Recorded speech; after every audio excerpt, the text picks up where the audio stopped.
Yeah. All right. So today we're going to be talking about how to direct and communicate with your clients. This is one of my favorite things because I feel like I know how to do this the best. And I feel like this is why clients continue to choose me over others. Not saying that, over others is like, necessarily a good or a bad thing. I mean, it kind of is a good thing. Like, when they're trying to pick you over the OGs, like you're trying to get your shot. You know what I'm saying? You're trying to stand out. This is how you stand out. All right. So how to direct and communicate with your clients, but also how you speak to your clients, because I feel like this is what matters the most. So how you speak to your clients and kind of like the overall impression that you give to your clients, I feel like this matters more than anything in the world. All right. If you guys are watching from YouTube or watching from, not YouTube, but watching from Instagram or TikTok, this recording will be saved and put onto Patreon if you guys want to be in the class. So I'm talking directly to my class. So I will not be answering you guys' questions all the time. Well, not even all the time, but I won't be answering them today for today's live. I'll be answering straight from the students. So I'll be looking at the students' view, seeing what they have to say and what questions they're going to be asking. And then if you guys have anything, you guys can join the Discord. You guys can join the class yourself if you guys want to be a part of the community, right? So the links to all of that stuff are going to be in my bios. All right. So wherever you're at, and also if you're on YouTube right now, I'll put the link inside of there as well for you guys to be able to have that. All right. But we're going to go ahead and hop right into it. Today we're talking about how to direct, but more so how to speak and how to act. I feel like people kind of like pass those as well. Let me see the community. Even like that, like what I'm doing right now, this is like a form of direction. Like how I tell you guys to like kill the silence, make sure there's no silence in between. I'm not just typing and saying nothing. I'm typing and still talking to you guys at the same time. I'm even me spelling out what I'm saying, DISCORDCOMMU. You see what I'm saying? Little things like that kind of help. So just like killing the silence. Anything that kills the silence keeps people engaged. Clients in real life, it keeps these real life clients engaged as well. So I feel like that's also another thing that helps as well. So let's lock in. Yeah.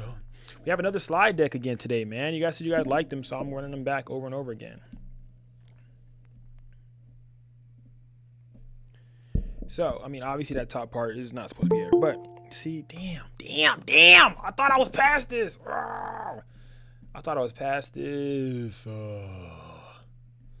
Where are they at, bro? Come on in, bro. That's always Kenny. All right. There we go. So, how to direct and communicate clients. How you speak to your client definitely matters. So, when directing and communicating with your client, a lot of things that people will pass over, I feel like, is that your body language matters. Like your body language says a lot before you. I'm gonna start not admitting y'all ass. Y'all come in, but after 8:15, y'all just not coming in class. After that, I'm gonna just be like bop bop bop or something. I'm about to put this whole computer on mute or something. I don't know. Oh my god, I hate that ding, bro. Like it's probably like the neurodivergent in me, but oh my gosh, it makes me go crazy, bro. It makes me go overly crazy. Ain't no 5 more minutes, D. If I wait 5 more minutes, it's now 8:20, and that's 20 minutes out of my time that I need to be editing and doing other stuff for my clientele. All right, I'm sitting here trying to teach y'all how to get clientele. So, all right. Why does proper direction even matter, right? I say body language, verbal direction, and also physical awareness. These are some things that you have to kind of keep in mind during the entire time of your photo shoots. Yes, this slide right here in particular is pretty bare. I have more stuff on the other slides, but I didn't want to overflow or, have the other stuff come a little bit too extra in the front because I didn't want it to like kind of catch you guys off guard, okay? So why does proper direction even matter? Direction builds trust, right? Direction builds trust before it builds a pose. So yes, you are directing them, but the fact that you even know how to direct them is the thing that's going to build the trust immediately off the bat. I always tell you guys, image is everything, right?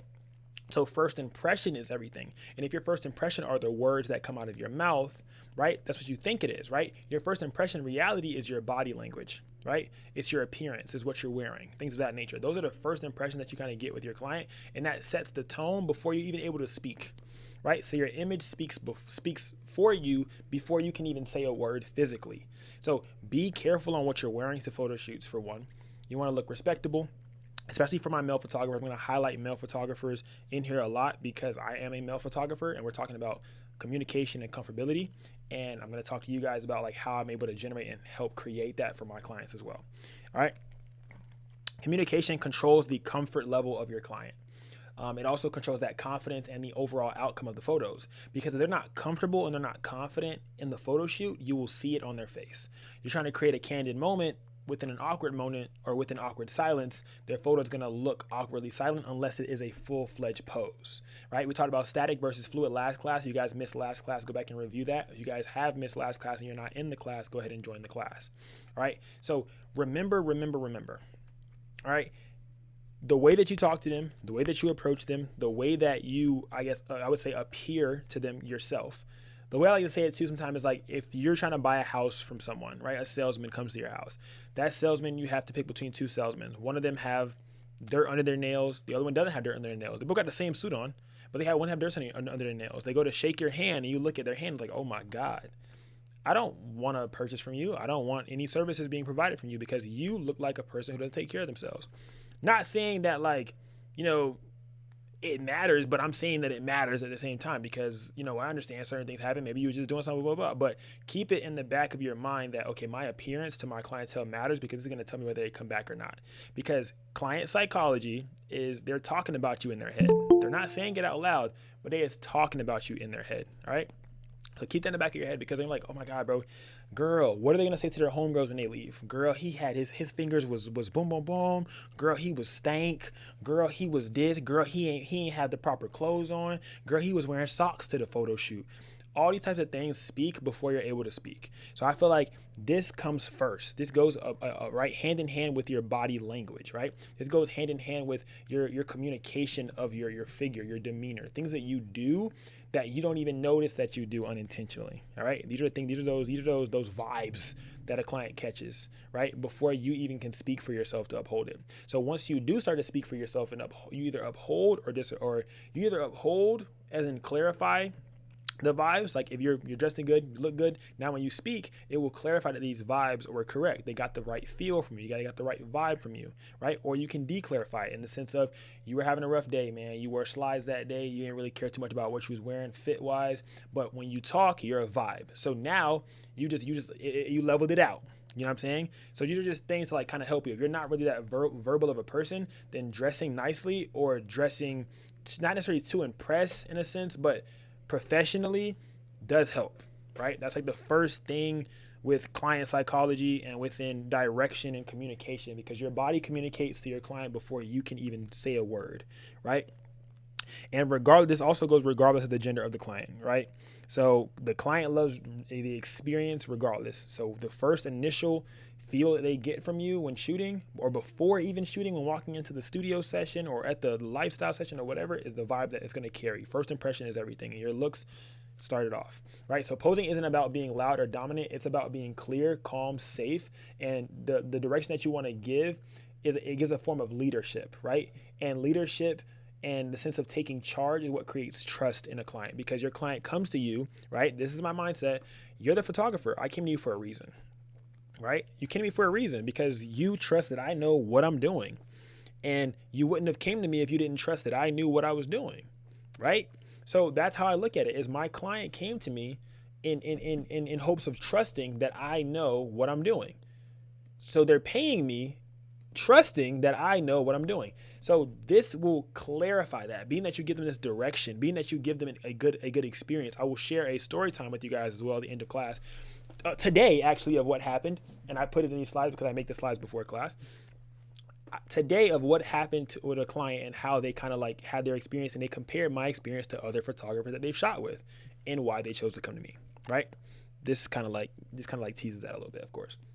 But yes, so that leadership and that extra confidence that you have creates that vibe and builds that vibe for your client. If you don't have that vibe already created or that confidence already created, then that vibe is a lot harder for you to uphold or even create, after it's already kind of been surpassed, right? So why does direction matter? Direction overall doesn't come from, the client having confidence when they first start to shoot. It comes from them taking away from your confidence. So if you're not even confident in the photos that you're taking, or you're not confident in the shoot, or your battery's dead, or you have all these other things you have to think about, you're not able to allow your client to borrow that confidence, right? You need to have enough confidence to where you're able to allow your client to borrow that confidence, right? Because without that, your client has no confidence, right? So the client will mirror your energy. They will feed off of your energy. They will feed off of your vibe, right?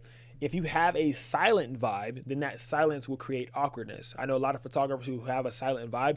Even when playing music, sometimes that silent vibe of your physical voice can still be heard through the music. Like the music's playing, yeah, they feel good or whatever, but you still aren't directing. Music is not a substitute for direction. All right. So if you're going to direct a client, music is not a substitute for that direction. Just because you're playing music does not discount the fact that you still need to direct the client and tell them what to do or help them or guide them. That's not a substitute. So even though you are doing that, I still need you to talk to them, to direct. Yes, you're creating a vibe through music. That's the first impression that they may get when they walk to the studio. The vibe, the music's playing. Oh yeah, they feel the vibe. This is a vibe, right? And I still need you to be able to direct and to be able to speak to the client, because the music can do a bit of the job. And I used to do this a lot. I used to play music a lot because I just feel like music, I let music carry the photo shoot. But a lot of times, like, you let the music carry the photo shoot. What are you doing differently than another photographer? How are you standing out? Why are they choosing you over someone else? What makes them vibe with you over vibing with someone else? That is what matters. You have to stand out in a way that others wouldn't be able to, or in a way that others are kind of scared to, right? I call it turning on that surgical mode. That's why I call it surgical shooter. Right? Because I feel like I created a video game character in a sense, right? And I call it my surgical shooter. And I want all of you guys to borrow this surgical shooter, because we are all in a video game war with our clients, right? If you're the nervousest person in the world outside of your photo shoot, cool. Be that person outside of your photo shoot. When you enter that photo shoot, you holding that camera, you are in your surgical shooter mode, right? You are now trying to gain as many XP points as possible, right? All of these XP points lead up to a good review at the end of the photo shoot. So if you can get all of these different XP points knocked off, like, oh, did I give them direction? Did I make sure to say this? Did I make sure they were feeling comfortable? Did I make sure this? Did I get this?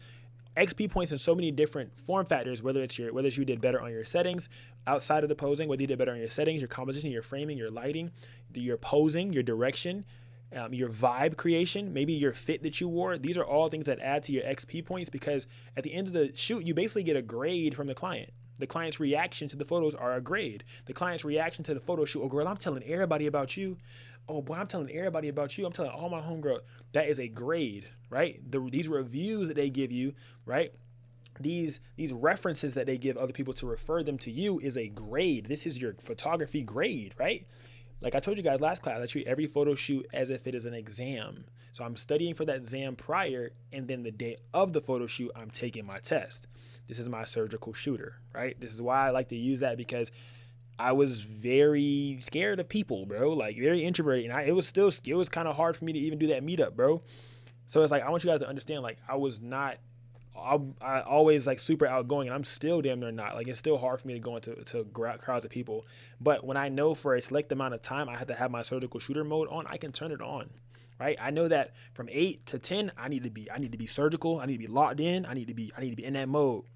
I'm in that mode right now. I know that at the meetup from this time to this time, I'm gonna be in that mode. I know that I'm gonna be shooting from 8 a.m. to about 6 p.m. All right, I need to be in that mode that time. Like that's my surgical shooter mode.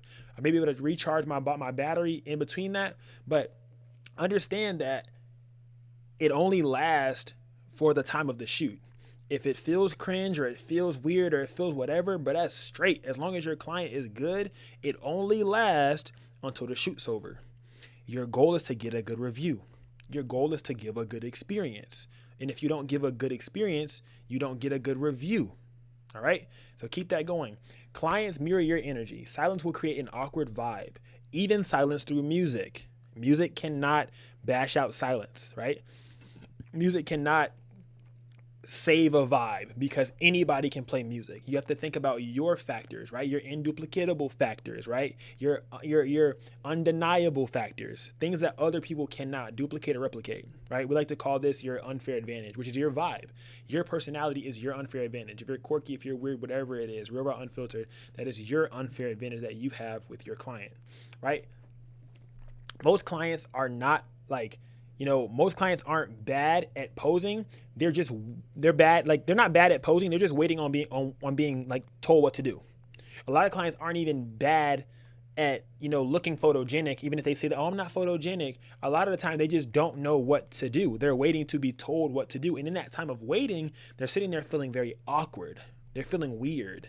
They're feeling as if like, what's really going on? I don't really understand what's happening, right? So you want to keep that in mind as well, that your client is trying to figure out what's really going on. Your client trying to figure out like, they're thinking about 1,000 different things during that time of you not speaking, right? 1 minute of silence feels like an eternity, bro. It feels so awkward. You know how it is, like after a test, or you're walking somewhere, or you're talking to someone, or you're on the phone with your aunt, right? Let's say, for example, you're on the phone with your auntie, and your auntie just breathing, right? Y'all just talked about, last week's family reunion or whatever, and y'all not talking no more, but y'all still on the phone. You waiting to get off the phone, and you just sitting there on the phone like, damn, so how's the weather? You see what I'm saying? Like, it makes them feel weird. So now put yourself into your client's shoes and don't make them feel weird. All right? Find something to talk about. So how'd you find out about me? Oh yeah, I love to start that off as a conversation, because when I say, so how'd you find out about me? It lets me know, one, what I need to keep doing, right? Two, conversation starter. And it eliminates the silence immediately, right? Because then it helps bridge new conversations for communication. Oh my gosh, my homegirl Brittany told me about you. Oh my gosh, Brittany, I love Brittany. If you remember Brittany, great. If you don't remember Brittany, say, oh my gosh, Brittany, dang, I forgot what shoot did I do with Brittany? And then just start a conversation from there. Like, there's so many different ways to take it and spin it and just figure out a way to like create conversation through there. And that's all while I'm getting my settings together, right? You can create all that through there. Your job is to remove decision fatigue from your client. Not you don't have to impress the client. Just remove decision fatigue. Remove the act of them having to make decisions simply because they came to you for a reason. I hate feeling like, clients giving you their money, giving you their bread, and you don't help them with nothing. Like, they come to the shoot and you literally just press a button. Like, now all the people that say like, oh bro, photography is easy, you just press a button, you're proving them right. You see what I'm saying? Like, now you're proving those people right. Oh my God, AI could take your job. You're proving them right. Because if you just press a button, you can get replaced, you will be, reduplicated, recreated, you will be surpassed, and you will get overbooked by someone else. All right, so lock in. All right, remove decision fatigue. You don't got to impress them. Make them feel less awkward, right? Now, when it comes to body language, I feel like body language comes first. One of my notes that I like to say, like I told you guys earlier, your attire and your wardrobe speaks before you're even able to speak. Look professional, right? I understand that a lot of us don't got professional fits. Cool, but do something. That's why a lot of photographers, I guess, wear black, because it's easier to look professional with like a standard fit. But look professional, or at least look presentable, right? Don't come to the photo shoot looking crazy, because they're going to, that's first impression. That speaks before you're even able to speak, right? They're going to tell their friends about you. They're going to tell their homegirls about you. You get what I'm saying? So keep that in mind and continue to, keep your attire at the forefront, because what you wear and how you present yourself and how you uphold yourself is what's going to allow the client to want to either come back or not, right? So keep that in mind. Your body speaks before you. Also, with body language, you want to have open stance, right? So an open stance means open energy. If you're opened up towards your client, you're holding your camera. My camera's right here. I'm holding my camera towards my client. I'm open, right? I'm not closed off. I'm not like, oh my gosh, like, how are you? So like, how's, or I'm not turned away from my client while talking to them. These are things that you don't do. This is basic communication skills, right? When you're talking to someone, you're facing them. You're open towards them. Right? When they're speaking to you, trying to speak to them, be as respectful as possible. You're not trying to, fiddle with something else, but not give them the attention that they need. Right? So if they're asking a question, or if you're in a conversation, continue to be open towards them. If you're fixing a light or something, continue to give them your attention as well. Don't speak to them while not, make them feel appreciated. Because like, in reality, they paying your damn bills. Don't say it like that to them. But I'm just saying, like, keep it in the back of your mind. Like, like, how would you like act around your boss, gang? Like, how would you act around one of your bosses? Like, treat it kind of the same way. Obviously, it's more lenient because you are your own boss, it's your own business, but keep that same mindset. Treat every client like a celebrity, and you will start to shoot for celebrities. Treat every client like someone of worth, right? Even when they're free, bro, even when you're working with free clients and you're doing types of work to, gain your portfolio, this gives you XP points in your surgical shooter journey, right? So as a surgical shooter, this gives you those XP points because now you're able to practice, right? You're able to practice doing photography for people who are not paid. So now if you're able to give them a great experience and a good experience, you're able to now know what a good experience feels like to give. Now you're like, oh my God, I give them a good experience by doing this, that. Now when it comes to a paid client, I can reduplicate this same success and the same experience for this paid client. I treat paid and free clients the exact same way. If I ever do a collaborative like that, they get treated the exact same way as a paid client. Don't treat them less than or anything because it helps create that standard for you, right? You want to have a standard. It helps create that standard. And when you have a standard, you're able to continue to grow from that standard. That means that's your floor now. So if I know that my floor is treating every client with respect, that's my floor. That's bare minimum. Treating everybody with respect, making them feel comfortable, that's my bare minimum now, right? So once you get to that point where you can create that into your bare minimum, my bare minimum is wearing a uniform of some sort, right? I got collars and I have non-collars. I'm wearing a uniform every single photo shoot. That's my bare minimum. Making sure everybody feels comfortable, bare minimum. Posing people, bare minimum. That's my bare minimum floor. Then after that floor comes my over delivering. You have to find what your bare minimum floor is for your clients so you can create that experience that they want to continue to come back to. Okay? Find that floor and grow from that floor. And then continue to grow, continue to build your floor and set a new floor. After you get a little bit higher, oh yeah, this is my new floor. Now every client gets treated this way. Like, oh, I learned a new skill or a new way of posing. Bet every client gets treated this way. Continue to grow and continue to scale up because every client gets treated the same. Everyone's gonna have good things to say about you. They're gonna have nothing bad to say about you because they're gonna continue to mix it in their pot. Oh, I'm gonna tell my friend. I'm gonna tell my friend. They're gonna keep telling their friends until you start to get bigger friends, and then friends that have bigger connections, And this is the spiraling of networking. All right. So your like I said, like your body speaks before you do. Slow movements also equal safety. Do not try to be extra sporadic. I thought about this as well sometimes because I've had an instance where like I try to like I was quicker to the jump, to adjust something too quickly, and it kind of like caught him off guard. So be definitely careful. Like do very slow movements, very smooth movements, and nothing too quick because sometimes like my neurodivergence gets over me and I'm like acting real quickly, real fast, and I'm like sporadic, and it might catch him off guard. I've done that before, and yeah, it's like one of my little tics, bro. But I'm working on it. But slower movements add that extra safetiness because if they have higher energy, then obviously you can feel that vibe through. But always to be safe, slower movements, and things of that nature. Eye contact also builds that reassurance. You got it? Yes? Do you actually got it?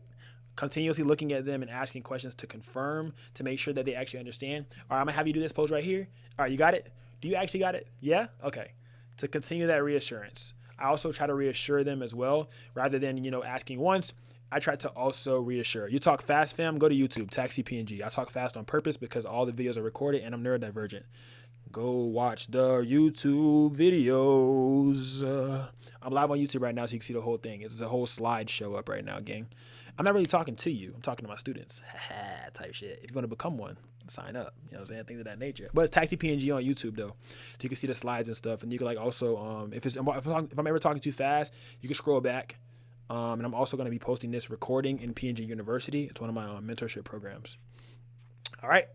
Yeah. So where I'm at right now, break this, right? So to break this down physically, ways to be open is not crossing your arms towards your client, seem closed off, not turning away from your client. Don't pace around nervously as something just happened. Today I broke my my flash trigger. My client had no idea, right? So if you mess up the lighting or things like that, this is all parts of your body language. They should have no idea. They should not be able to tell it on your face, right? So Sham, can I tell your story, or is that can I tell your story? I was about to tell your story, but I was like, it's not my story to tell. So is it kind of fucked up if I tell your story? I'm not going to tell it. I'm going to just leave it. But ding, ding, ding. One of the members had something happened as well while they were shooting, and their client wasn't able to tell. You keep that poker face. You keep your demeanor up, right? You keep your energy up, and they're not able to tell. All right. So keep that in mind. All right. So they're not able to tell, because this is going to help add that extra confidence, because I broke my trigger. My client had no idea that I broke my trigger. I was able to still finish the shoot. Boom, boom. Got my back up. They had no idea. I'm like, oh yeah, I got to change this thing real quick. No problem. It always acts up. They have no idea. Right. Keep that confidence. You don't want it to seem like you're unprofessional, or you have stuff go wrong all the time to where you seem like you're out of order, or you have no system to the way that you shoot. This is why I always implement 3-3-3. I'm going to show you guys my 3-3-3 framework for this as well. I have a 3-3-3 for everything that I do, bro. And y'all gonna be like, damn, bro, I got hella frameworks. Yes, because these are things that these are like when I was like in school, things like this are what helped me remember stuff. So I like to use analogies and like little number things that help me remember stuff. So when I was in like chemistry, we used to like use different types of word analogies and stuff. So I'm making analogies for y'all to understand this stuff. Bruh, get off. Bro, y'all gonna leave me alone, bruh. I'm reading the comments, bruh. Leave me alone, bruh. Y'all hilarious, bruh. All right. All right. Move with intention. Face the client. Don't face your camera. And for your camera,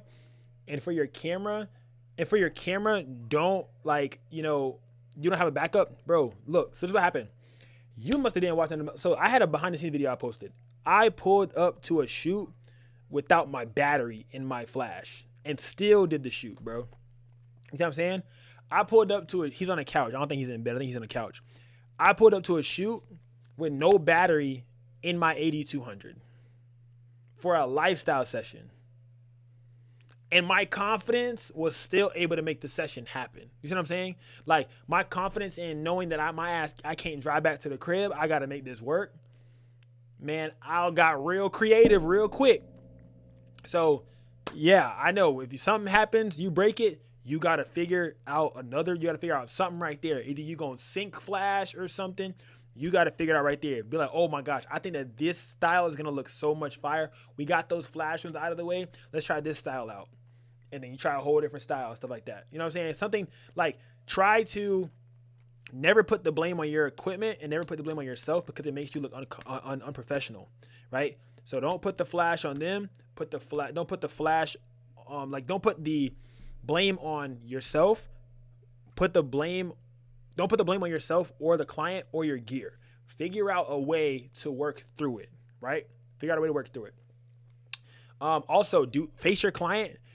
Do not face your camera, right? Or your source of content. Don't face your phone, right? Because you're making your content. Yes, you're getting behind the scenes, but don't try to put too much attention into your behind the scenes all the time, because it will make you look a lot. It'll kind of like, because the mindset is you're taking up time from your client. You don't want to be taking up time from your client. So you want to get your behind the scenes set up where you can.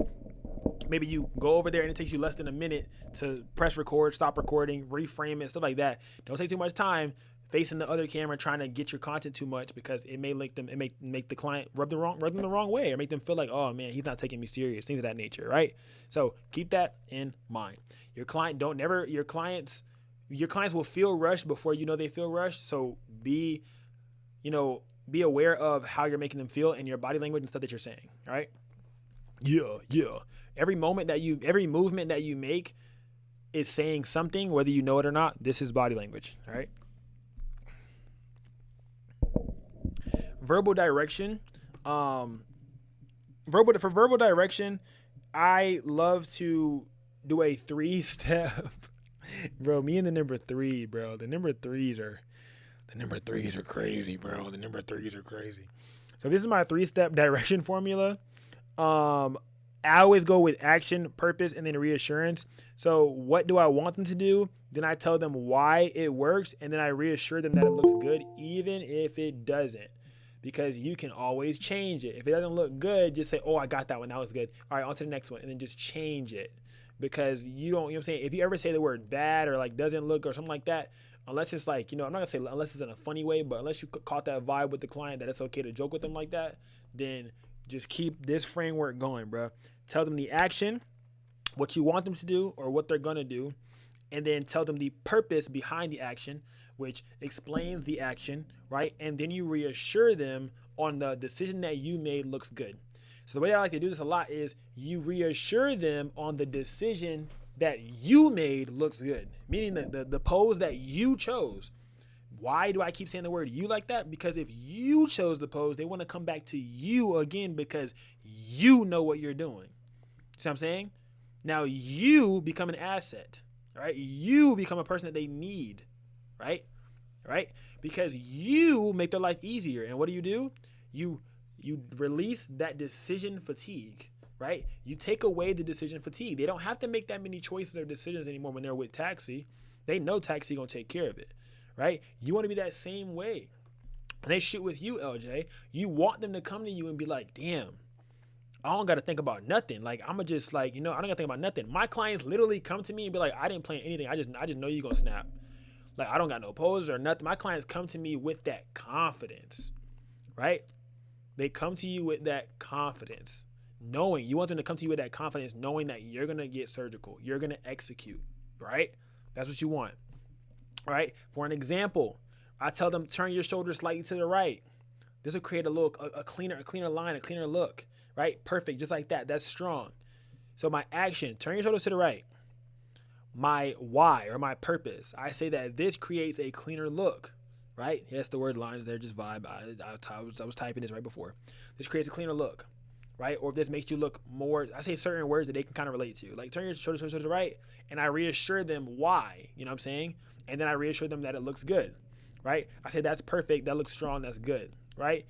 Even like, I even act out the movement like we're doing charades sometimes. Like I mirror them, right? This makes them mirror me back. So I'd be like, turn your shoulders to the right a little bit. I'm turning my shoulders while saying turn my shoulders. I'm not just saying turn your shoulders to the right because I don't like turn my shoulders to the right. But if I say turn my shoulders to the right and I give you the equal sign, the equation to what this means, turn your shoulders to the right a little bit, like turn your shoulders to the right a little bit, they're going to turn their shoulders to the right a little bit rather than turning their shoulders to the right. Because their version of a little bit might be a lot. You know what I'm saying? So keep that in mind on how you speak and how you act. So this works for all genders, and it avoids robotic commands because you don't want to add robotic commands because then those turn into demands, right? So those robotic commands turn into demands, right? Turn to the right, turn left, turn your shoulders, change your posture, fix your back, suck your stomach in. How's that sound? Right? How does that sound? That does not sound pleasant. Suck your stomach in. Yep. That doesn't sound, you know what I'm saying? So you want to say, all right, on 3, you're going to go ahead and suck your stomach in for me. There we go. Give that flat tummy. There we go. Little stuff like that. Or move your shoulders to the right. Okay, boom. Turn your shoulders to the right. It's going to help with your neck. Or something that reassures them. Like, it's going to help. It's going to help with what? Like, what does it help with? What is you me? What is you changing me do? That's your problem? Yeah. You can't be given this just straight direction because that comes off wrong. You know what I'm saying? It may come off rude because now every time I shoot, anything that I'm saying, I'm thinking in the back of my head, okay, like if, this sounds crazy, but this is how I say it. How is this going to hold up in court? That's kind of how I think about it. It's like, how would this hold up? Like what I'm saying right now, like how would this sound in the court of law? Like how would this sound right now? Like, oh yeah, he demanded me to turn my head to the right, to turn my shoulders to the right. No, rather than it'll be different if he asked because technically they'll be correct. If you said turn to the right, turn left, get on one knee, stand it up. Those are demands and commands. Rather than if you were saying, can you turn to the right a little bit for me? Yeah, just like that. Well, tilt your head up a little bit, just like that. There you go. Turn to the right a little bit. Okay, bet. I can see your side profile a little bit better. Continuing to reassure them. It's action, reassurance, action, reassurance, action, purpose, reassurance, action, purpose, reassurance. All right. So when you're saying these actions, give them reassurance because if you're just saying actions, it's like, whoa, you're demanding me and you're commanding me. And it also does not look good coming from a male photographer. All right. All right. Also depending on your tone, because a lot of you guys got some different tones. So when you guys say things, it may sound even meaner than you're trying to say it. So keep your tone in mind. Soft tone, light tone. You can have a deep voice and still say it lightly. Yeah, go ahead, turn to a little bit. Just hold on, pause right there.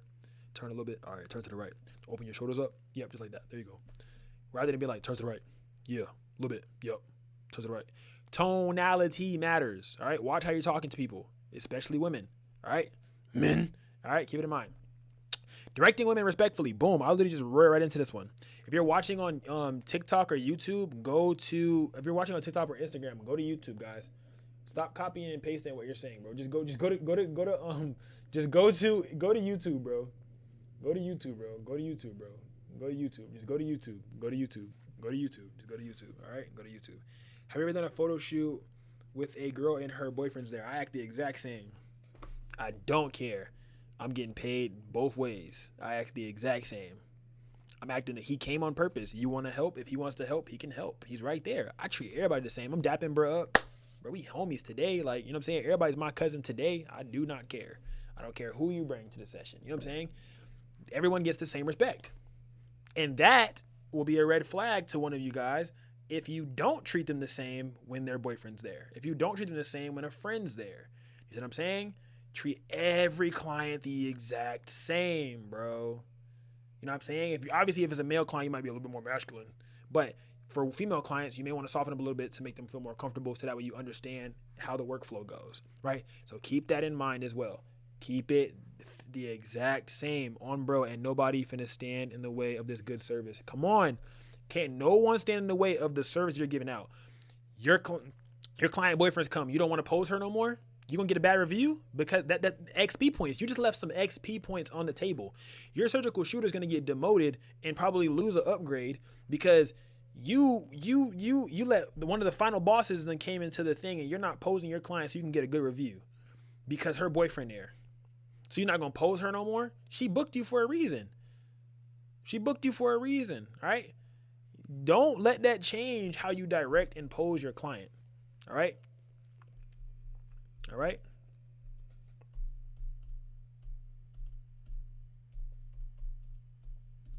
Bet. So, boom. All right. Comfort creates expression. So specifically for directing women in a respectful manner, might be add. Comfort creates that expression, right? Avoid commentary on bodies. Niggas. All right? When you're doing a photo shoot, don't be a nigga, bro. I'm real raw unfiltered. I'm sorry. I love y'all so much. I apologize. Even if you're white, you know what I mean by this. Don't be a dude. Don't be a all men ain't shit. Don't be one of those guys during these photo shoots, please, bro. All right? All right? Don't be an alpha dog. All right?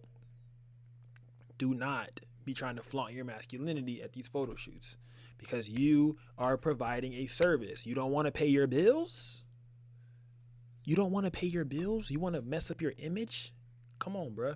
Your image is everything. All right. And if you're trying to build something that's gonna live past you, that you can create legacy behind, that you can start to pass down or may even grow into a full-fledged business, you need to lock in, gang.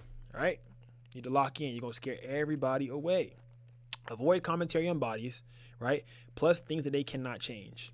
If they got a scar on their face, why the hell would you say something about the scar on their face?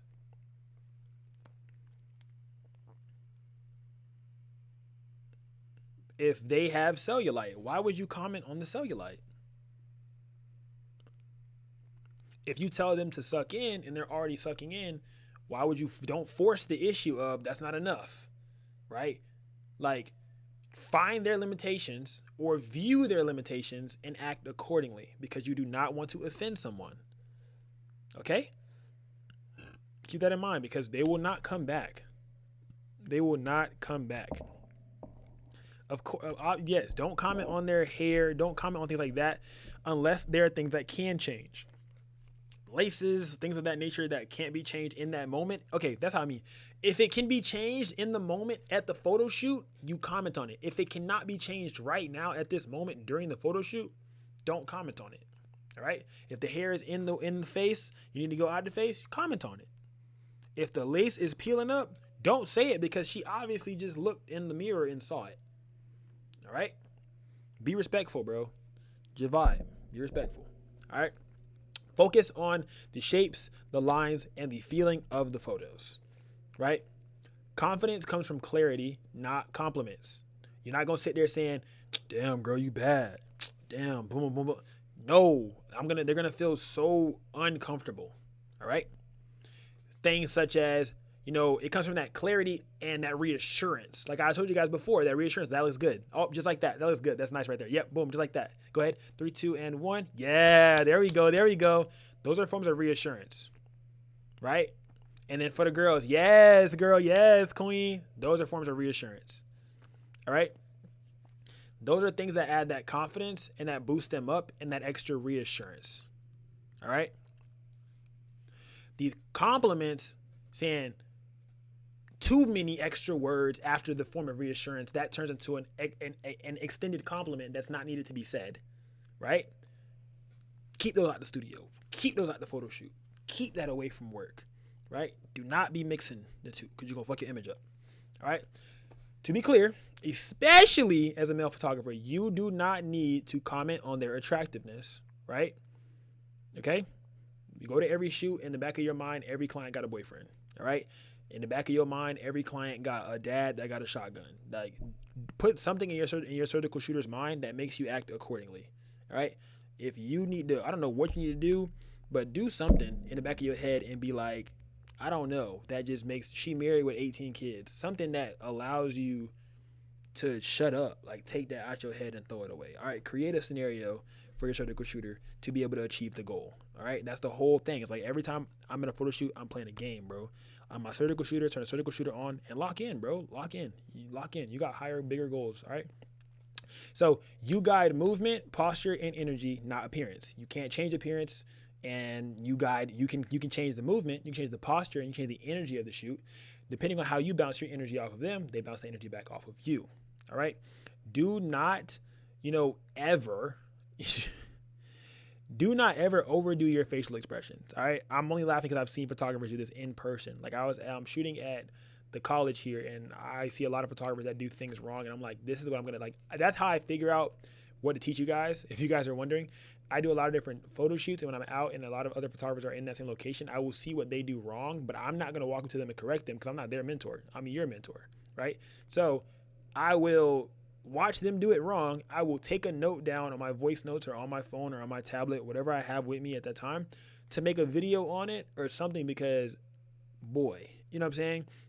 So their facial expressions be so off. Like they look at the photo and be like, I don't know. Like, don't make them faces at the photos, bro. Like, that is another form of that body language. And that's another form of making someone feel comfortable. Like, you gotta be like, even if it's bad, like, just be like, just subtle face, regular face. And when it's hard, you can give a good expression so that way they know. You know what I'm saying? But try to keep everything bad out of the shoot. All right? Be subtle. Subtle reassurance is more than enough. Hyping them up is good, but don't overdo it to like in the other extent to where like you're hyping them up too much, right? To where it seems like, oh, bro, you're trying too hard. Like, yeah, bro, the photos aren't even good. And you just keep saying like, oh my God, yeah. Like, okay, bro, just chill. But during the photo shoot, they do want to be hyped up and they do like that feeling, right? Great direction lives in the balance. Find your room and find your vibe and read the room, right? So every time you're shooting, find your vibe. Where do you fit within that client? And then read the room and adjust as needed, right? So physical communication rules also for everyone. Never assume that physical contact is okay. All right. Always ask before touching. There's gonna be an analogy and a framework after this one. Always ask before touching. Demonstrate instead of adjusting. So do it yourself. Like, can you fix your hair right here real quick? Like, just turn your necklace around. Like, just shift it this way. Demonstrate. Like, I don't even got a necklace. I mean, I have a necklace on right now, but if I didn't have a necklace on, I would do this. Like, twist your necklace a little bit. No, twist it. Like, oh no, other way. Easy. Rather than saying, hey, come here real quick. Nah, bro, you making it intimate. Just vibe. You know what I'm saying? Tell them, right? Demonstrate it instead of adjusting yourself. Verbal cues over hands-on correction, because hands-on correction can be taken the wrong way. And even when you do hands-on correction, you need to be asking before you do touch, right? Yes, it seems like, oh, duh, of course you know that, but your ass need to get reminded, all right? So real raw unfiltered. Asking permission is not awkward. It's not weird. Assuming that permission is okay because you're their photographer is weird. All right. Prime example. Would you mind if I adjust your jacket? Or let me show you how to adjust. Let me show you how you need to adjust it. Or adjust it like this. Are different ways to help gain that trust without having to touch first and asking for that permission as well. Right? So this builds instant trust because it lets them know like, oh, okay, he didn't just do it. He asked me before he did it. Oh my gosh. Okay. Yeah. I respect him now. Now that extra barrier and level of respect has been created, right? Because you're over communicating that communication really builds that trust. I'm telling you, bro, like if the amount of communication that you have between a client was on a scale from 0 to 100, you need to have 100 communication points by the end of the photo shoot. Because if you only had 20 communication points, you really didn't do enough to be memorable. You know, if you weren't posing them, you weren't talking to them, you weren't communicating the different things that you were doing, all that different stuff, you couldn't, you know what I'm saying? Like you're not really memorable. All right? They're not going to really remember you to book for their next photo shoot. They're not going to really remember you to tell their auntie about because she has a photographer that she needs for a wedding. They're not going to be memorable. You're not going to be memorable. So you need to maximize those communication points during that session. Be like overly communicative to make sure that everything is good. Are you all good? You need any help? No, you're good? All right, cool. All right, fine. Stuff like that, overly communicating to make sure that there's that reassuring that trust, reestablishing that communication, and reestablishing that comfortability. All right? Show, don't grab, right? And show, don't tell. Demonstration over manipulation. Pose yourself first. Use mirroring and let the client copy you naturally. And then, only then, will you ask to make adjustments, right? Pose yourself first. Do the pose. Maybe act the pose. Maybe like mirror a little bit of what you want them to do so they can mirror you so they know what to do.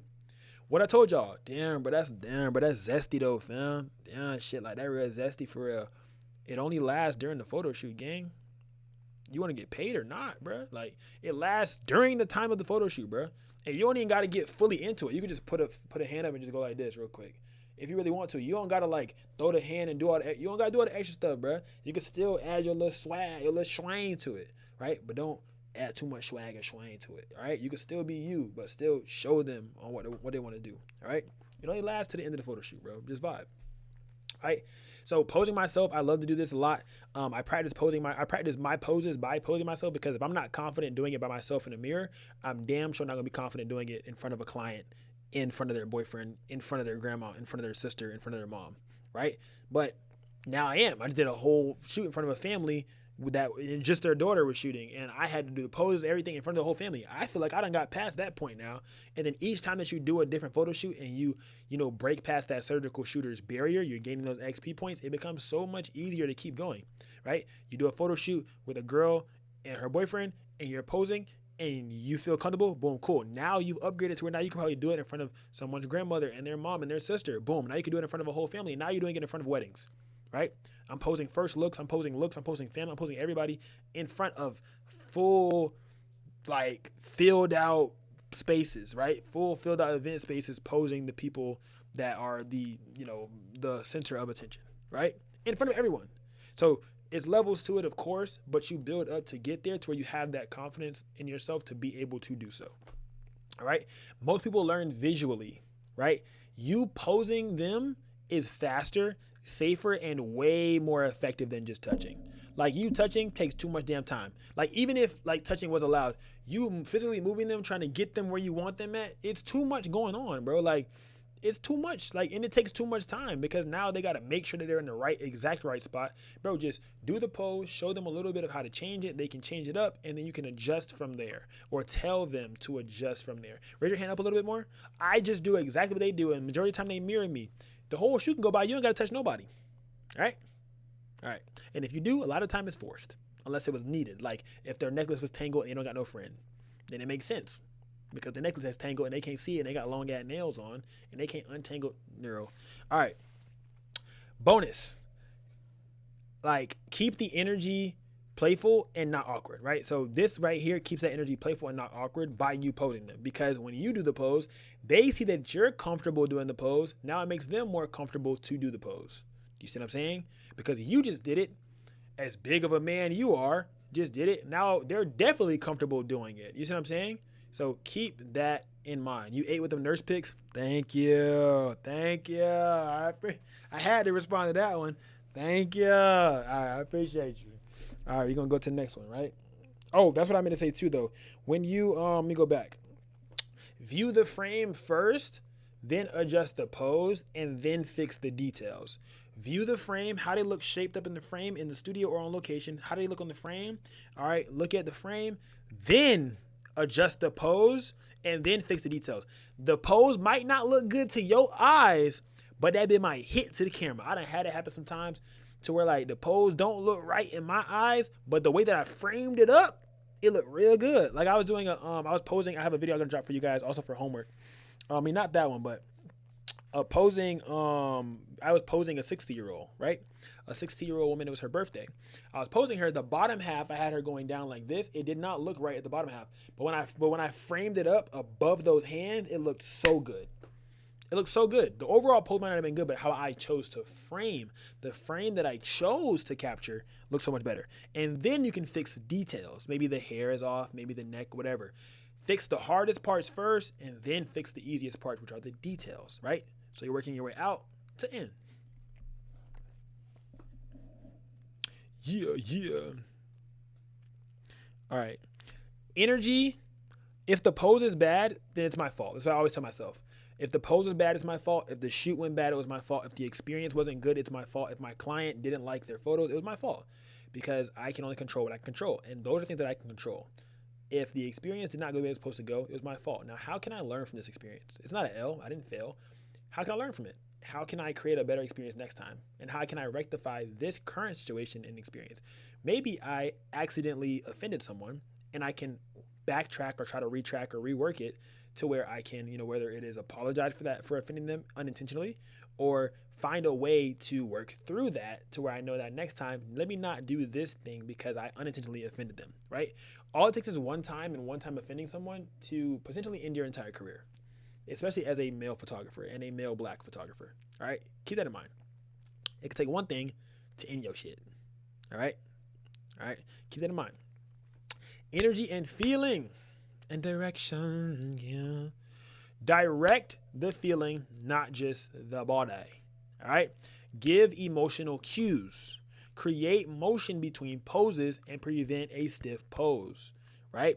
Overly pose holding. I don't make a client hold a pose for over like 5 to 7 seconds, maybe 10 maximum, because they be holding it and it starts to loosen it, or they're stiffening or holding their damn breath, and a client can't hold their breath for that long. Like, they sucking in, and you just taking the pictures while they sucking in. You know how uncomfortable their face gonna look because they holding their breath, and you did that.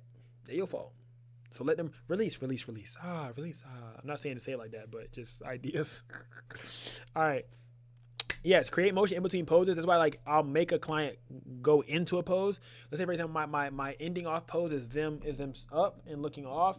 Maybe I'll start them here and then have them take a step forward and look up and off, and then go back. Look up and off, so I can kind of capture them in that relaxed state or that more so candid feel. All right. Examples. Walking into a pose. I'm about to drink this in a minute, bro. I'm thinking about it. This bit is orange flavored, 16 centimeters. Examples. Walking into a pose, right?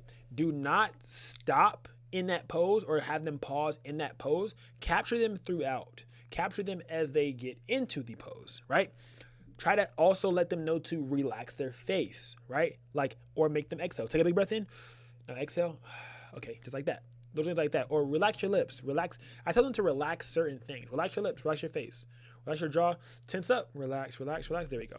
Relax your eyes. Relax your shoulders. Relax. The word relax, it just, like, everybody, it's like a generally understood term. It's like relax. It's like relax. Everybody knows to relax. Relax. Everybody knows to relax, right? It's an easy thing. You can just relax, gang. Relax. All right. So relax, and then have them reset in between each shot. So I don't have them hold a shot and then hold and hold and hold. I have them create a shot, maybe walk into a shot, something like that, and then I will have them release that shot. I'll have them let that shot, let it go, let that pose go. So everybody can release, relax, and then start back over and go again. This keeps the images fluid. We talked about static versus fluid last class. These are some hacks to keep your shots fluid, right? To keep your fluid vibes going and things of that nature, all right? So these are some little hacks like that to keep that vibe flowing, that mind going, the vibe going, the fly flowing, the ship on the bone, the bun, dun, dun. All right, sorry. Apologize. I had a moment real quick. The vibe's going to fly upon it. Dun, dun, dun, dun. Sorry, I had to breathe real quick. When clients feel awkward it's not usually the client, it's usually timing. Maybe the timing is off. For example, if they overhold a pose, it will create tension in their face. They cheesing. It's like, imagine like y'all ever laughed for a long ass time, and like you know how it feels after you've been laughing forever. Like when you stop laughing, it's like hard. Like it's like, and now your face hurts. The same thing with smiling. Your clients feel that they've been smiling for too long. Now their face hurt. It's like, oh my gosh, like, oh, my cheeks right here. I can't even smile the same extent anymore because I've been smiling too much. They're gonna feel that, right? So keep that in mind with your clients, right? Have them reset often. And allow a reset in between because it will, it will make it feel more, it will make them feel more comfortable and confident because posing honestly is a sport. And if your ass do not believe me, go book you a photo shoot for yourself, take some notes on how you feel. Yes, I see it said the word hoe, sorry. On how you feel, right? Take some and go see how you feel. Book you a photo shoot, get a photo shoot done, or just go take some photos and just see how it feels on the other side of the camera. You'll be sweating. You'll be feeling like you look crazy. You feel like you look slow. You don't know what's going on. You're trying to figure out how can you fix yourself and fix your body and fix your life. And you like, damn, I understand now. Or you're holding a pose, you're flexing, you're breathing, you're holding your breath in. And you're like, damn, this is what my clients be feeling like. It's exactly what your clients be feeling like. Because they want to look good on camera. So they be sucking, they be holding. You're going to feel the same exact way. So put yourself in their shoes is the easiest way for you to learn how to pose, but also to learn how to direct and communicate through a pose. All right. So I also make sure to praise the efforts, not the looks. If it looks good or bad, I still praise their effort because they did a good job. They tried. Like, oh, that was a good one. That was a good try right there. That was a good one right there. I still praise the efforts, not the overall look of how it comes out. I overpraise the overall look though, but I praise the efforts. If it doesn't look good, it doesn't look that bad or that look good, I still praise the effort and the intent that they have behind it when doing so. All right. So, even if that one shot was bad, I still praise those efforts. So one of my tips is if a pose lasts for more than 5 to 7 seconds, I try to reset to allow them to breathe. Because a lot of people be holding their stomachs in and sucking in, and they be holding their breath, and it's like, damn. And then they start getting lightheaded, and they lose their balance. Or if you have them closing their eyes, or for a shot, if they're looking down, looking wholesome in their eyes, usually when you lose one sense or one of your 6 senses, the other ones, that one starts to fail on you. So when you start closing your eyes, your balance start to go off, and everybody does start to tumble. So if I have them looking down, closing their eyes, if I'm holding it for more than 7 seconds, they might tumble. All right, keep that in mind. So just definitely like that. So I also say things like, perfect right there. Now go ahead, shake it out. Or I say, oh, that's good. Now relax a bit. We're going to go again. You got it. Relax a bit. All right, go ahead. Go again. All right, relax. If I'm having them step into a shot or something like that, I have different things like that. So they're not holding it for too long. Sometimes I have my clients go up on tippy toes to do certain types of shots, or they're wearing heels. So I try to brace for them. And I understand, oh, these heels probably hurt, or you going up on tippy toes, you can't hold a tippy toe for 15 minutes. I can't force you to hold a tippy toe for that long. You know what I'm saying? So it's hard for people to hold their breath when they're sucking in their stomach for a pose. So never let that strain in their face sit, right? It's how that pose should feel natural, and it should look intentional. Once again, if the pose is bad, it is my fault. If the pose is bad, it is my fault. The director mindset. We're getting into it. We're getting into the thick of it. Y'all lock in. Wake y'all ass up. The director mindset, right? This creates leadership, safety, plus clarity, right? This establishes that leadership by you giving them safety and clarity throughout the shoot. Be calm. Do not be dominant, all right? Be open, be honest to build trust, right? If it looks bad and they ask if it looks bad, tell them, but don't use the word bad, and show them how to correct it, right? If you're going to call it out. If you guys see all these typos in here, that's actually a good sign, because y'all know that I actually typed this shit and I didn't just copy and paste or do no real basic. This means I'm trying, all right? I just want y'all to know that. I want y'all to take that as a real human-made error, all right? That's it. Applaud that nigga. Thank you. I love y'all. But if you're going to call it out, show them how to address it or change it, right? Don't just call it out and not tell them how to fix it. If it looks bad, just change the entire pose if you don't know how to fix it. I'm not even going to tell you that it looks bad if I can't tell you how to fix it, because if I say that something looks bad, I need to give you a solution. Clients, they're looking for solutions, and they're looking for someone to provide them with the decisions, right? So they don't want to have to. They paid you for a reason. They want you to give them solutions and give them decisions. When they come to the shoot, oh my God, I don't know which dress to wear. I brought 4. Give them a solution. Don't give the decision back to them. They asked you. Give them a solution. Oh my God, I don't know which prop to use. You got the white flowers and red flowers. Boy, you better make a decision. Take the decision fatigue away from your client because you have that leadership. You need to create that authority for yourself so when your clients come to you, they know that you know what you're doing. All right? Keep that in mind. All right? So every time you're doing a session with a client, it goes smoothly and professionally. All right? Keep that in mind. Be clear, not controlling. Allow them to flow and experiment so they feel like a lot of their poses that they're doing are their own, right? Allow them to flow. Allow them to feel the vibe. Allow them to experiment. And when they get tired, then you help them with those ideas. When they run out of those ideas, see, look, another one, another typo. When they run out of those ideas or struggle, then you step in to help, all right? When they run out of ideas, like, oh man, Tyson, I don't know. Like, is that all you got? I'm gonna step in. I got you. Let me know. Like, yeah, Tyson, go ahead. Boom. When they tell me to go, surgical shooter XP just got added because now this is my chance to show them that I know what I'm doing. They did their poses. They didn't like their poses, or they did like their poses. Now they want me to try mine. All right, surgical shooter, this is your chance to get some more XP. This is your chance to get some more points. This is your chance to level up your photography business, right? Because this one client right here, this experience right here, every experience you have with each individual client can take you somewhere you have no idea because you don't know who people know. You don't know who your clients know. Your client may have the best connections in the world. You have no idea, bro, who they're going to go talk to you about or who they're going to talk to about you, all right? This right here, trust is earned. Trust earns expressions, right? You get those emotions from your clients through the trust that you've built, right? So once you've built that trust up throughout the photo shoot, you now are going to get a lot more emotion from them. You're going to get a lot more expressions from your client, right? You're going to continue to get a better feel and a better experience for your clients as well. And they're going to like that a lot more because they're going to feel more personal to you. They're going to feel like they can come back.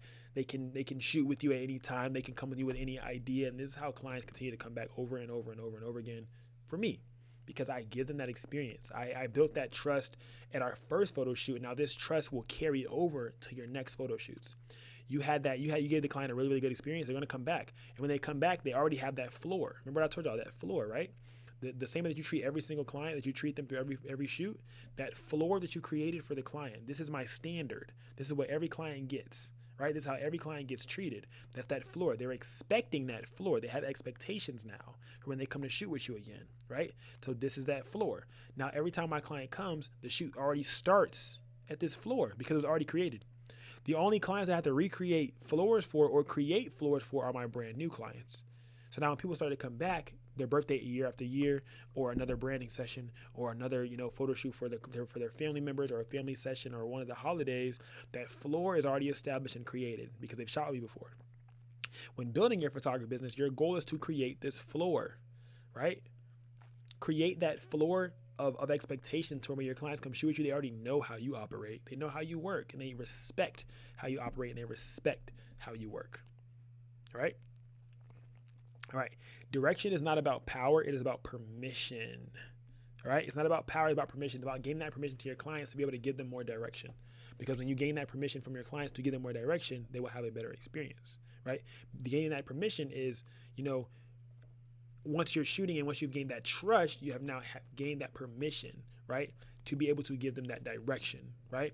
So it's about permission. When a client feels safe, they will give you real emotion. Right? When they feel safe, they will open up a lot more. They will give you real emotion. That's when these candid and real shots start. The first 15 minutes like a trial run. I'm gonna get into that. The first 15 minutes of the photo shoot is like a trial run, for real. Or the first 5, 10, depending. Mine is 5 now. My first 5, I got up there. I quit with it. My first 5 minutes is like a little trial run. But for y'all, the first 15 should be a little trial run, depending on your session. If your session is an hour, the first 15 should be a little trial run. Right, you feeling the vibe, getting comfortable, playing with all the boom, trying to upgrade your surgical shooter XP, trying to be memorable for your client. Right, that's the part that matters the most. The first 15 minutes, everything else just glides. The first 15 minutes is the most important. All right. When clients feel safe, they give you real emotion. Right. So personally, never mind. See, look, I didn't delete that part. I'm sorry, y'all. Y'all didn't see that. Y'all didn't see that. Boy, see, this is how you know I did it myself because I used the template to type it out. We're gonna go ahead and cross that out. Y'all don't see that right there. Y'all didn't see that. You see, y'all, because I like the style of the first one I had made, and I was trying to make more, and I couldn't make them look cool like how I made this first one look. So I just be copying the frame and then just creating the slides. But we all know how that looked like. Now we got copy and typo. Y'all didn't see that. Just vibe. All right. Yeah, a solid pose feel natural, but looks intentional, Taja. The photographer's responsibility, right? You set the tone of the entire photo shoot. You control the energy in the room. You control how the client responds to your leadership. You control the awkwardness, right? The awkwardness is a direction problem. It's not a client problem. It's your problem. It's your fault. If the shoot is awkward or a client feels weird, it is your fault. It's your fault. Your client doesn't feel comfortable at the shoot, it is your fault. All right, what did you do? What aspect? What things did you leave out? What did you not make sure to complete that you could have done so it wouldn't be your fault, so they could have a good experience, right? And not necessarily a bad one, but not as good as it could have been had you done a better job, type shit. Right. All right. So this is a mindset reset, right? Clients do not, show up knowing how to act in front of the camera. The responsibility is on us as the photographers, right? And if it feels awkward, then it's not because the client can't pose, it's because they weren't led on how to pose, which means that it's our fault. The client may feel weird in a pose, but it's because they weren't led to the pose. They don't know how to get to the pose. They don't know how to get to that position because you didn't show them how, or tell them, or teach them, or direct them on how to do so. Okay? This lands really hard for both male and female photographers because you want to be able to give them that good experience regardless of gender, all right? Regardless of gender of clientele as well, all right? So keep that in mind as well for you. All right.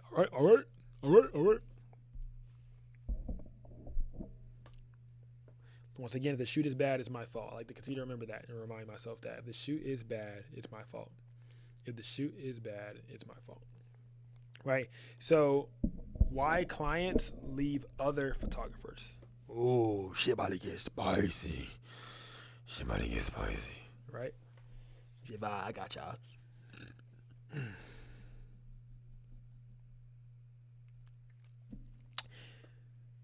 Talent gets you booked once, but the experience that you provide gets you rebooked over and over again. A silent photographer will create tension, right? And doing too much kills the authenticity of you and of the shoot. Lack of guidance breaks that confidence barrier for you and your client. If you're not guiding them, you will break their barrier of confidence. You built that confidence up, and once you stop, the confidence falls and drops. All right? A technically great photographer can still create an uncomfortable shoot. Okay? You could be a great photographer and still make the shoot uncomfortable. You could have all these followers on Instagram and not be showing who you are. You could be doing all this boom cool, but you didn't give them a good enough experience. You could still seem or look like a really good photographer, but you won't have repeat clients. You won't have return clients. You probably just have a whole bunch of new clients. And if you don't have clients that come back, you're not doing something right, because why aren't they repeating? Why aren't they coming back? Even if they come back after a year, obviously if they did a birthday shoot last year, then they come back next year, it's their birthday again, they should come back. It's been a year, yeah, but it's because it's their birthday. So that's a repeat client still, no matter the distance, right? But if you're not getting repeat clients, something's wrong. You're doing something wrong. Clients don't complain. They just will not come back. They won't say anything to you. You won't even know that you did anything wrong. They just won't come back. Their birthday will come again, they'll go to a different photographer. And you'll be like, damn, what did I do wrong? And that's where you start to grade yourself. That's where you start to be humble in a sense. That's where you start to actually, see and be self-aware on what did you do wrong and what could you have potentially done better. Right? What did you do wrong and what could you have potentially done better? Right? Experience over aesthetics. You might look good. The page might look good. The Instagram might look good. Everything might look good. Your booking site might look good. Your content might look good. But the experience that you gave them, that trumps it all. They could come to the shoot with all these high expectations from the picture that you painted, and now you give them a bad experience, and that trumps it all. They don't come back. Right? So personally, I literally talk through the entirety of my walkthrough. I make them feel like a family member and chill vibes. Oh, I'm gonna adjust the lighting real quick. I'm just getting my camera settings together. Oh, okay, right here. I'm gonna go ahead and set this up real quick. Oh, I'm plugging this in right here. Oh, this right here is gonna allow you to be able to see your photos. Oh yeah, this right here, I'm gonna be able to be blah, blah, blah, blah. Oh yeah, this right here, I'm gonna also try to blah, blah, blah, blah. You know what I'm saying? Like, oh, I'm gonna put the light right here so that it shines off of the red on your blah blah blah. Or oh, I see that you have rhinestones. I'm gonna try to like see if I can shine a light on those to make those pop out even more. Oh, I see that. Oh, I see that. You see what I'm saying? I talk through my whole walkthrough. I make them feel like a family member, like a cousin. I make it create the chill vibes. This is my real life client story. This is why direction converts clients, right? This was the same client, different experience. It was her first time shooting with me, right? The communication that I gave to her today changed everything. I got her on video. I'm not gonna show it right now because her birthday didn't come up yet, so I don't want to spoil her shots though. But communication that I gave her changed everything. My direction was the extra perceived value, right? So this is the story. My client today who went to the same photographer for 2 years. She went to the same photographer, right here, same city, for 2 years back to back in a row. And they chose to come to me because she told me straight up, as of February 4th, 2026 at 3 o'clock p.m., that was the time of her session today, so I could keep myself honest. My other shoots that I did were always awkward. I never felt like I knew what to do. The photographer didn't even talk to me. But this experience just felt effortless. Bro, she was so hyped the entirety of the shoot, bro. They didn't say that my photos, were better. They did say that they ate. They said, like, oh my God, they eat. She was saying all that type of stuff. But she didn't say it was because they were better, right? She said the experience was. And she said that we charged about the same price. She said we charged the same price.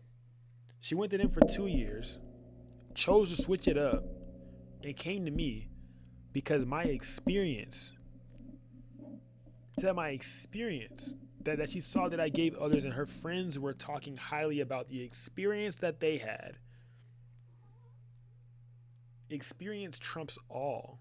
You can look good. You can have great aesthetics. You can do all these things. But you will not have a repeat client or a client to come back to you if you don't give them a good experience. Right? She didn't say my photos were better. They were better, though, still. I looked at them. I seen the vibe. She said that my experience and how I made her feel was better. She said, he don't even talk to you. She said, we ain't even vibe for it. We just had music playing the whole time. This is why I love that this photo shoot happened today, because it helped me make these slides. When I told you guys that music does not combat a bad experience, you can have music playing and catch a vibe and your favorite song playing, you can still have a bad experience. Music does not combat a bad experience. You can still have a bad experience with music blasting. You still got a bad experience. And I want y'all to remember that. I want y'all to know that, bro. You can still have a bad experience. Now we get into a little bit more framework. So this is why direction, will make clients pay more. While experience will make clients pay more. As y'all care about, right? I'm going to let y'all know. Right? This is what makes clients draw that bag. Clients will pay for you based on the value that you bring to them, but more so how you make them feel. Right? Confidence feels expensive. Comfort feels intentional. And the leadership feels premium. Right? So that gives them that comfort, that confidence, and that leadership. Most clients literally can't tell the difference between a $200 photo and a $500 photo, but they can tell the difference between the experience, right? They can tell the difference between if it was a stressful experience or an immaculate experience. It's the same as I think with barbers. You got barbers that you can get those little $20, get your little line up, little vibe, little wah-pa. You might get cut, you know what I'm saying? He might nick you up a little bit. He might spray you with 100% alcohol and you're not going to be burning up. Or you might go to the other dude who use alcohol mixed with witch hazel and it don't burn. You know what I'm saying? You might go to the other dude that don't cut you every once in a while. But you spent that 50 ball. You know what I'm saying? It's for my male, it's for my men. This analogy is for my men. You don't have to understand this one, all right? Just vibe. This is This is for the men. I know all the guys in here who get haircuts. Y'all understand what I'm talking about, right? Come on, please, somebody, hallelujah, hallelujah, say your name, amen.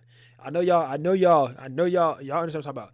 Now on the other side, for females, right? Same thing with a braider or a hairstylist, right? Rather you're going to a hairstylist that's silent the whole time, plays no music, has a dirty workspace, right?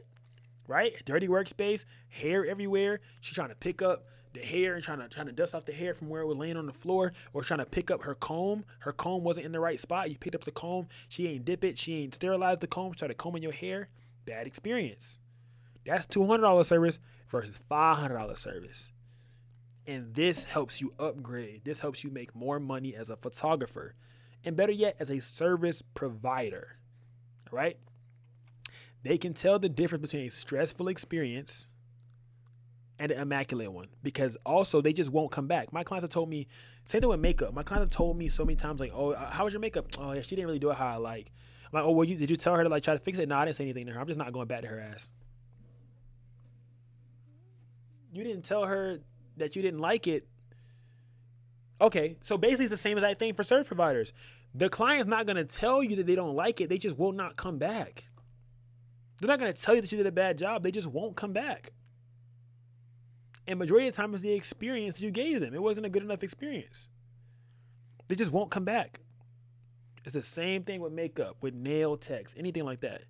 They won't say anything. They just won't come back. Man, I had a barber, you know what I'm saying? Things of that nature. You just won't go back.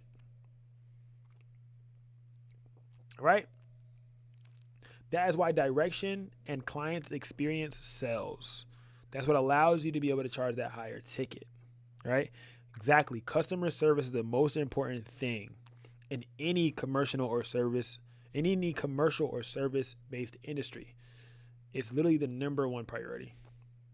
It's the number one priority for sure. Number one priority. All right. Direction is your brand, right?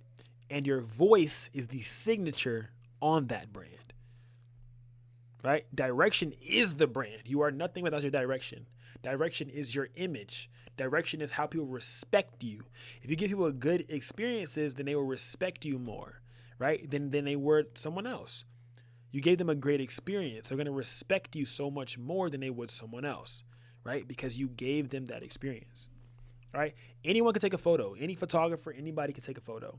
But not everyone can lead a room, can catch a vibe or create a vibe for a client, can create a safe, comfortable space for a client to be able to thrive in and shoot in, right? Not everyone can lead this room.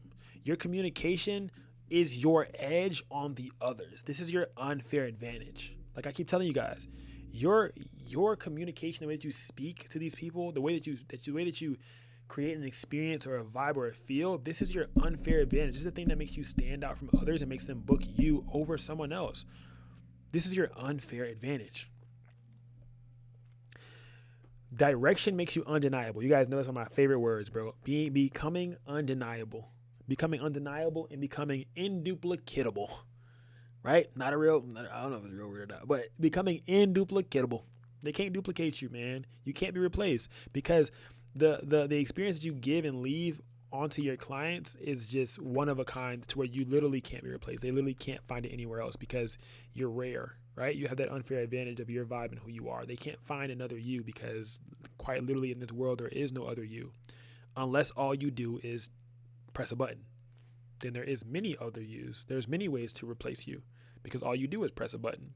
But if you promote experience and show experience while pressing that button, they will continue to come back, right? How do you make the client feel? How do you make the client feel? Your voice, your calmness, your confidence, and clarity are things that no preset, no edit, no AI software or camera can replace. Your voice, your calmness, your confidence, the clarity that you give your clients. No edit, no preset, no AI software that y'all asses are using or camera gear can replace the experience you give your clients. The PNG method, the taxi method, you know what I'm saying? Like the TAXI. right? I like analogies, so I created one. All right. So hold on, wait. I'm sorry. Hold on, wait a minute. Don't look at that right there. Just vibe. I broke my trigger today, y'all. By the way, just telling y'all that I broke my trigger, and I was trying to create these slides right after I broke my trigger, and yeah, I ain't have enough time to delete all the typos. Yep, you know what I'm saying? Just y'all see typos in here, just vibe and just go right past them. All right, so TAXI, right? So this is the PNG method. This is Taxi's method. This is my method, right? So T stands for tone. A stands for ask. X stands for explain. I stands for intention, right? T, tone first. Set the energy and the tone of the shoot, right? Of that first shot. Before you take that first shot, set the energy and tone of the photo shoot before you even take the first shot. A, ask, don't assume. Permission will build trust instantly before adjusting, before changing anything. Ask for that permission. Like, can I fix your shirt? Can I fix your whatever it is that's messed up? If it's tangled or there's like a ruffle at the bottom of the shirt, just fix it. Oh, okay, just put it right there. Right? And then it is ask, right? Ask, don't assume. X, explain. Explain the why. Clarity will move forward the awareness and move and take out all of the awkwardness, right? It will make them aware of why you're telling them to do the thing that you're telling them to do. Because it clears it up. It's more clarity. It explains them, right? Explain, just vibe, right? I, intention, right?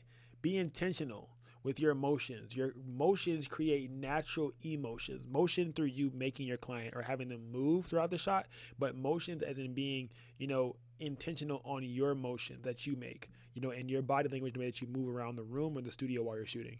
No staticness, no too fast, no blah, blah, blah, stuff like that. Like, be very calm, seem confident. And that also helps with your body language, and it helps overall with the shoot. So tone first. Before I even pick up the camera, I set the tone, right? Calm voice, clear words, no rushing. My client will start to match my energy before they even match a pose that I do. Before I tell them how to pose and they match that pose, they matching my vibe and my energy first because I set the tone, right? A, ask, don't assume. I never touch without asking, right? I never assume that they're comfortable. I ask, right? Asking for permission doesn't break that confidence. It builds that confidence and it builds that trust. All right. Explain the why, right? I don't just tell the client what to do. I tell them why, right? I tell them why I'm telling them to do the thing. I'm explaining the when. I'm explaining the what's going on. I'm explaining what it does when doing so, right? When people understand the purpose, then they will stop overthinking the whole process. For an example, turn your shoulders slightly to the left. This keeps your hair laying down. Turn your shoulders slightly to the left, right? This is me asking and telling them what I would like them to do. And then I tell them my why, because it keeps your hair laying down. Then my I for intention, right? I don't let the clients, hold the pose. I guide their motion. The movement helps their faces stay relaxed, and it also keeps that fluidness without the shot, right? Relaxed bodies look a lot more natural, right? All right. The PNG method, this is that foundation. Right? So my framework for the client's experience is my tone creates that safety. Asking creates that trust. Explanation creates that extra added confidence for the clients as well, right? My direction, direction is the photographer's responsibility. Communication stays consistent throughout. My direction adapts to that communication. So now when we're talking, I'm communicating them, I'm directing them on what to do. This stays consistent throughout the entire shoot. Clients usually fall into two categories. You have a prepared client, right, who has shot before, who brings reference images and is prepared, right? Then you have the unprepared / the awkward client. This is their first photo shoot, or they don't know how to pose, they have no inspo. I'm defining them early, not to judge them, but so I know what I'm dealing with, and I want to know how much direction I need to give to this client. I'm not asking, "Hey, yo, are you experienced, or are you prepared or unprepared?" Like, I don't ask them that. You know what I'm saying? I catch the vibe and feel. You know what I'm saying? And I was like, "Oh, what kind of vibe you had going on today?" Asking little questions kind of help. Like, "Oh, have you ever done a photo shoot before?" Little stuff like that helps you know how you're going to flow, how the flow is going to go. All right. So one of the key principles is that them being a prepared client does not mean they're a better client to work with, and them being unprepared does not mean they're a difficult client to work with. All right. So T for the tone and trust, or tone, trust, and vibe, which is kind of given that T and A of the taxi framework, LOL. Tone first, and then ask, don't assume. Right? So your tone sets the safety before the first shot, calm voice, slow movements, open body language, keeping that in mind, right? Also demonstrate rather than manipulate. Demonstrate meaning do it first. Manipulate meaning showing them how to do it, meaning like doing it for them or making movements or telling them what to do. Demonstrate before any form of manipulating of the pose. Demonstrate the pose before touching them or telling them how to do the pose or asking to touch or asking to change certain things, right? Stuff like that. And when you're doing a pose, a lot of time you don't really gotta like touch nothing for real. Like unless you're doing a hand like on some roses or a hand on the shoulder or something like that and they can't get it right, then maybe little micro adjustments are needed, but never usually like any full on touching is ever really called for or necessary, right?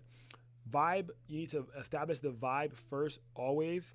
You know what I'm saying? Like when I ask the client, I always say first thing is, what do you want this photo shoot to give? Like what do you want the viewer to feel? Like the person, like when I scroll past and I look at it on Instagram, like, what do you want me to feel? Do you want to get like a sexy vibe, wholesome, grown, cute, soft aesthetic in my girly girl era? What do you want to give? Just things that I ask. What do you want it to give? And they ask. This right here prevents you unintentionally offending a client. And it ensures that the pose matches their comfort and their comfort and the concept. Might be a birthday photo shoot concept and you're giving them sexy poses when they want to be cute, or you're giving them wholesome poses when they want to be grown, or you're giving them grown poses when they want to be soft. You don't want to unintentionally offend anyone with your pose selection. So asking this first, establishing the tone, establishing the vibe. What do you want this photo shoot to give? Like what do you want to give in the photo shoot? Like how do you what's the vibe of the photo shoot you want to give? That helps establish that vibe and it creates that tone. All right. Wholesome, grown, sexy, cute, soft. What are you thinking? Stuff like that helps create that. All right. Keep that in mind. Keep that in mind. All right.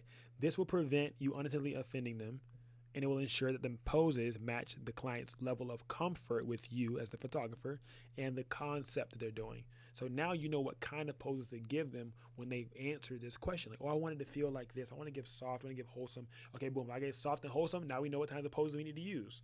Closed up, airy. We know what angles we're using. Down angle, right? Photographers, y'all learning. Y'all really learning now. This is the second month. We in this. We deep. So for those who didn't leave and are still here, you know what I'm saying? Log in, phone nigga. Log in. All right. So explanation and intention. This is the X and the I of the TAXI framework, right? Explain, right?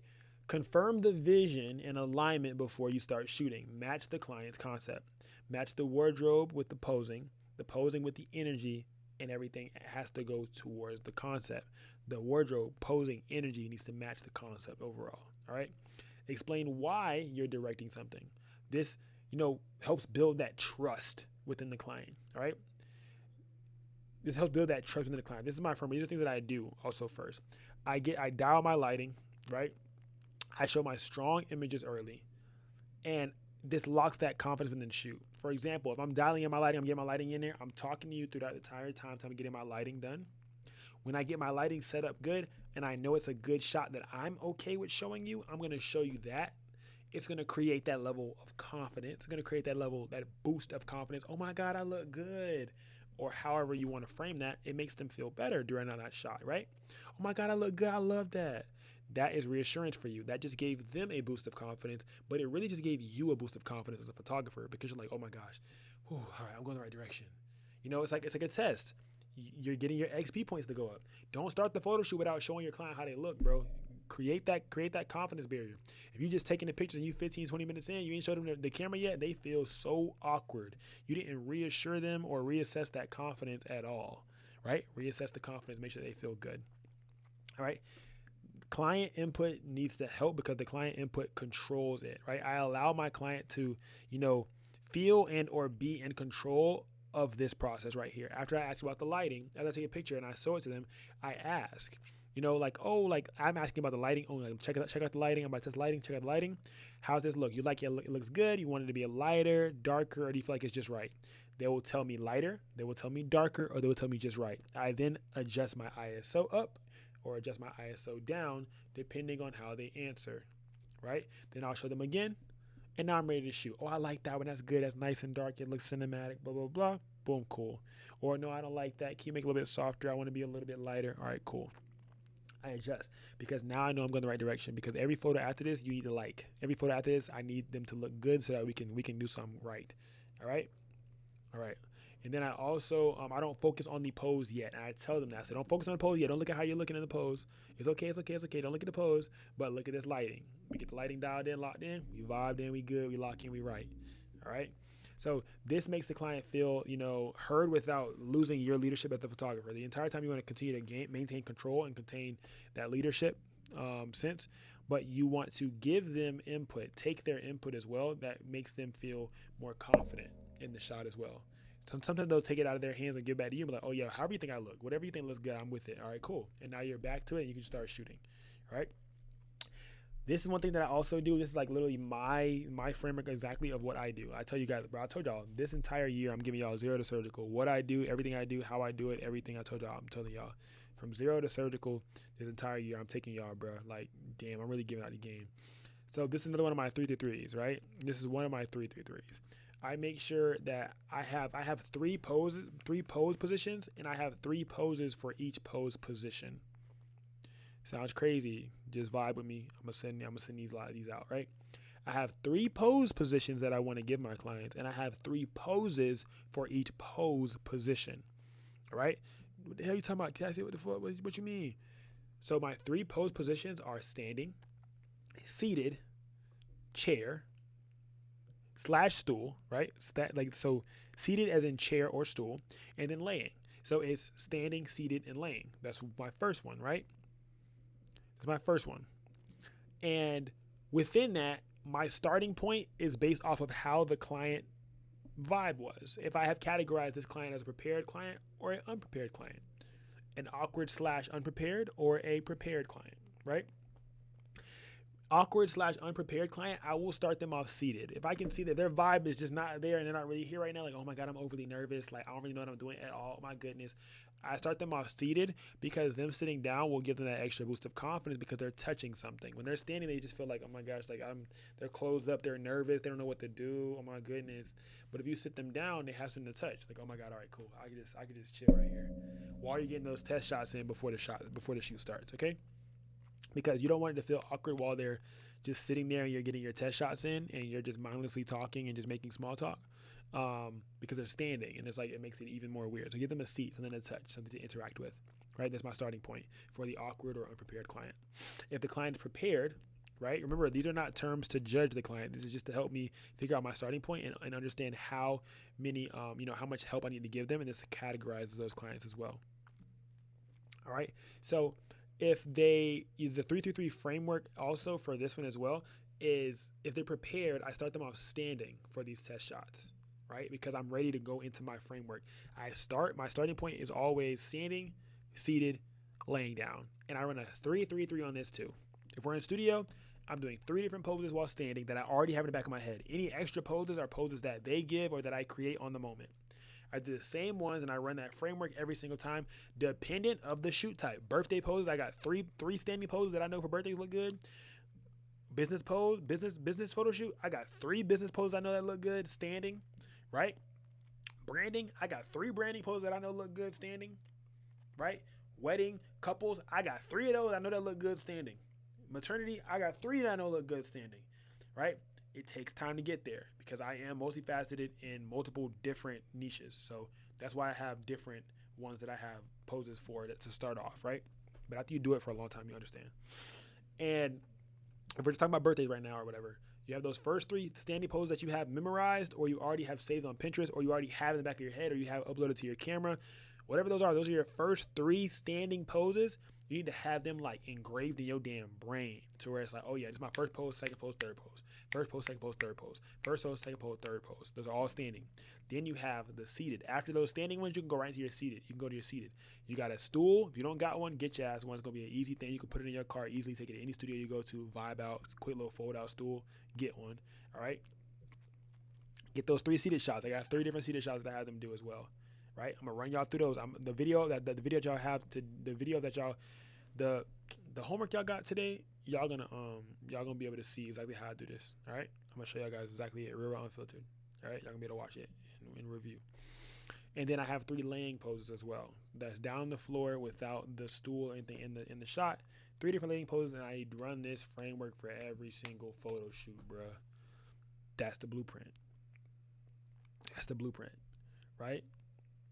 After the first 15 minutes, the shoot just becomes repetition with intention. It's just repetition with intention. You know what you're doing now. You don't got used to it now. They're ready. They're ready to keep going now, right? So respect, manners, and professionalism. Direct the client without discomfort. All right, directing the client, to fix things first. These are things that I do still. This is all still under taxi. This is that taxi part. This is taxi's framework and what I do. Right? If y'all want to screenshot it for the homework, y'all can see it. But respect and manners and professionalism. I direct without discomfort. I direct my clients to fix things first. I ask them, about assisting first and things of that nature. Right? Prior to assisting. I maintain my manners throughout the entire thing. As a man, if you're looking to get down on the floor, you need some help, you got it. Or you need to get back up. I offer my hand to get them back up or to help them get back up.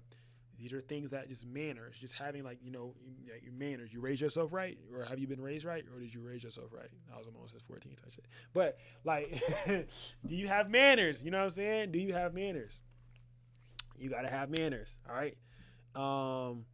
Examples, your necklace is twisted. Can I adjust it? Or you need help getting up. You need help getting down. Would you like help getting down or standing up? Stuff like that, right? And then core takeaway from this is, having structure within your entire photo shoot removes all the awkwardness, right? This respect builds trust, and trust creates a flow.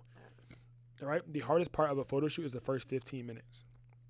After that, your confidence should just take over, right? You built the foundation. Your first 15 minutes of the photo shoot is you building the foundation for the remainder of the photo shoot. They got extra outfits, stuff like that. The first 15 minutes, build the foundation, and everything else builds a structure. If you're not confident in the photo shoot and the client asks you which outfit should I try on first, have them try on the outfit that's not the main event first. The main event needs to be last because they need to get comfortable first. The first 15 minutes of the photo shoot, and it's their first time doing photos, they're not going to be comfortable those first 15 minutes. That is the icebreaker. That's breaking the barrier and getting them comfortable and creating that sense of comfortability as a photographer that will carry over into the remainder of the photo shoot. All right. So have them do the play outfit or the first outfit or the one that's not too serious or doesn't have all the bells and whistles with it first, and then do that second one last. All right. Yo, tight shit. So for your homework, I'm gonna have you guys. You're gonna watch one of the raw and uncut behind the scenes videos that I'm gonna post on Patreon. It's not posted yet. I still gotta edit it. I didn't have time. Yeah. I didn't have time to do it, but I'm editing it right now. It's literally right on my screen, for you guys to be able to watch it and do that as well. I got hella shoots tomorrow, and I got a lot of editing to do tonight.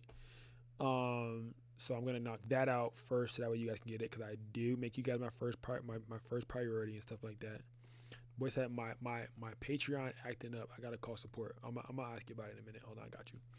All right, so boom, yeah. So it's gonna be a raw and uncut birthday photo shoot from the client that I shot, and just did my regular due diligence, and then I showed y'all how I work, and then I'm gonna be allowing you guys to watch exactly how I work, raw and unfiltered, no cuts, to be able to see the timing on the shoot, different stuff like that, so you guys can see the vibe, how everything went.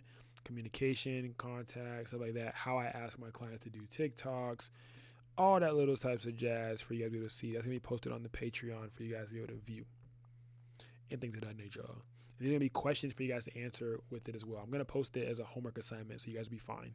All right? You guys will be fine. You're going to be fine. Any questions about anything that we talked about today, bro? Somebody got something. I know it. Because it's about posing. Somebody got to have something. Anybody got something? I got to unmute y'all. Hold on.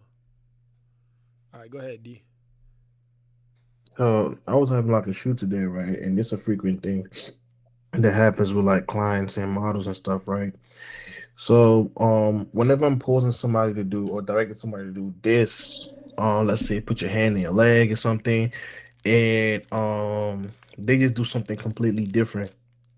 You try to show them or you try to direct them, you try to do everything you can, and they're not doing the exact thing you want. You string up the pose and Did everything, you stand next to them? but You stand next to them and do it? huh? Cause did Yeah, I you stood stand next to next to him. them and I do it? stood next to And him. y'all look through the mirror. Yeah, I stood next to him. I did it. This happened like earlier today. Mm-hmm. So it was a whole thing with him today. And I was like, what's going on? Like, what's up with you? But I didn't want to take it off on him. So I kept trying to find inspo on Pinterest and everything. And Yeah. it was just yeah, it was a headache with that guy. So I You just also gave up low key. you also like background knowledge. You got to go into the shoot with with them Pinterests chose like to help Mm, you out. Like if okay. you go into the shoot and already have the Pinterest chose, it's gonna make you look a lot more professional too. Because Pinterest is my final countdown. That's like my last. That's my last resort. So I already Yeah. have it ready for that type of shoot or that shoot type. I have birthday poses. I have male poses. I have streetwear poses. I have different boards with different stuff that I've already Yeah. organized. So when it comes time for a shoot, or I'm doing a branding session for a male, all right, boom, click on male Hmm. branding. Now I'm gonna go look at that like, Yeah. okay, what fits you? You know what I'm saying? I put all body types, Hmm. all different looks and stuff like that inside of that one thing. But okay, what fits Okay. you in this side in this thing? We're gonna find one that fits you. If I'm able to do Okay. that, that's my last resort. Because if I'm Okay. posing you and I'm telling you what to do and you just still not getting it, I'm gonna keep trying to loosen you up more and stuff like that.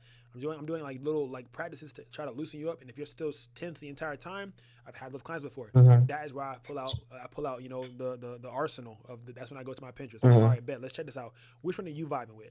I might ask you your because like I've had awkward clients and a lot of the time all my awkward clients are usually only guys, right? So I've had awkward Hmm. clients like that and I'm like, bro, like check this out real quick.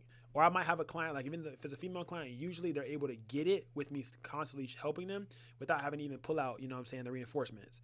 But the guys, Word. usually it's a lot harder because like they've never posed before or they don't take a lot of pictures of themselves, so they don't know how to flow in an image. So you really got to show them Yeah. exactly how. Or you're like, bro, like relax your shoulders, posture up, bro, relax your shoulders. I'm gonna drop the shoulder. Like I Word. do it. Like I'll be like, drop your shoulder, but I'll tap the shoulder. I want you to drop your right shoulder, the other one. Okay, Yeah. yep, there's that like that. All right, now turn a little bit. I'll be using my fingers too. Like I'll be like tilt your head, like your head a little to the right, a little bit, a Hmm. little bit, a little bit. All right, just like that. Hold it. Tilt your head up, a little bit. I be using hella different types of motions to get your ad to do what I want you to do. And if that Yeah. doesn't work, I should have I made a pull out video, Pinterest. man. If it don't work, I pull out Pinterest. Yeah. Did that help? Yeah, I'm I mean, I wasn't prepared for this shoe as much as I Yeah. thought I was, to be honest. So posing wise, I wasn't that ready, to be honest. But yeah, I get what you And I mean though. usually like if there's a mirror that they're looking at, I usually stand next to them on the backdrop and do it in the mirror. Because if you try to do it right in front of Mm. them, they can't mirror it correctly because they're gonna try to do like what you do on the other side, but you're trying to get them to do the other way. Uh-huh. So like Yeah, I'll that's come true. stand next to them and I'll do it from their perspective that they can see as well. So Okay. like, Yeah. cause like they'll stand next to me and they'll look down at me like this. I'm like, no, look at the mirror. Like I'll be like, look at the mirror, look in the mirror, and then I'll do the pose. Yeah. Cause like they'll like I'll be standing next to them to come mirror them, but they'll be looking at me like this. That's not a good perspective, bro.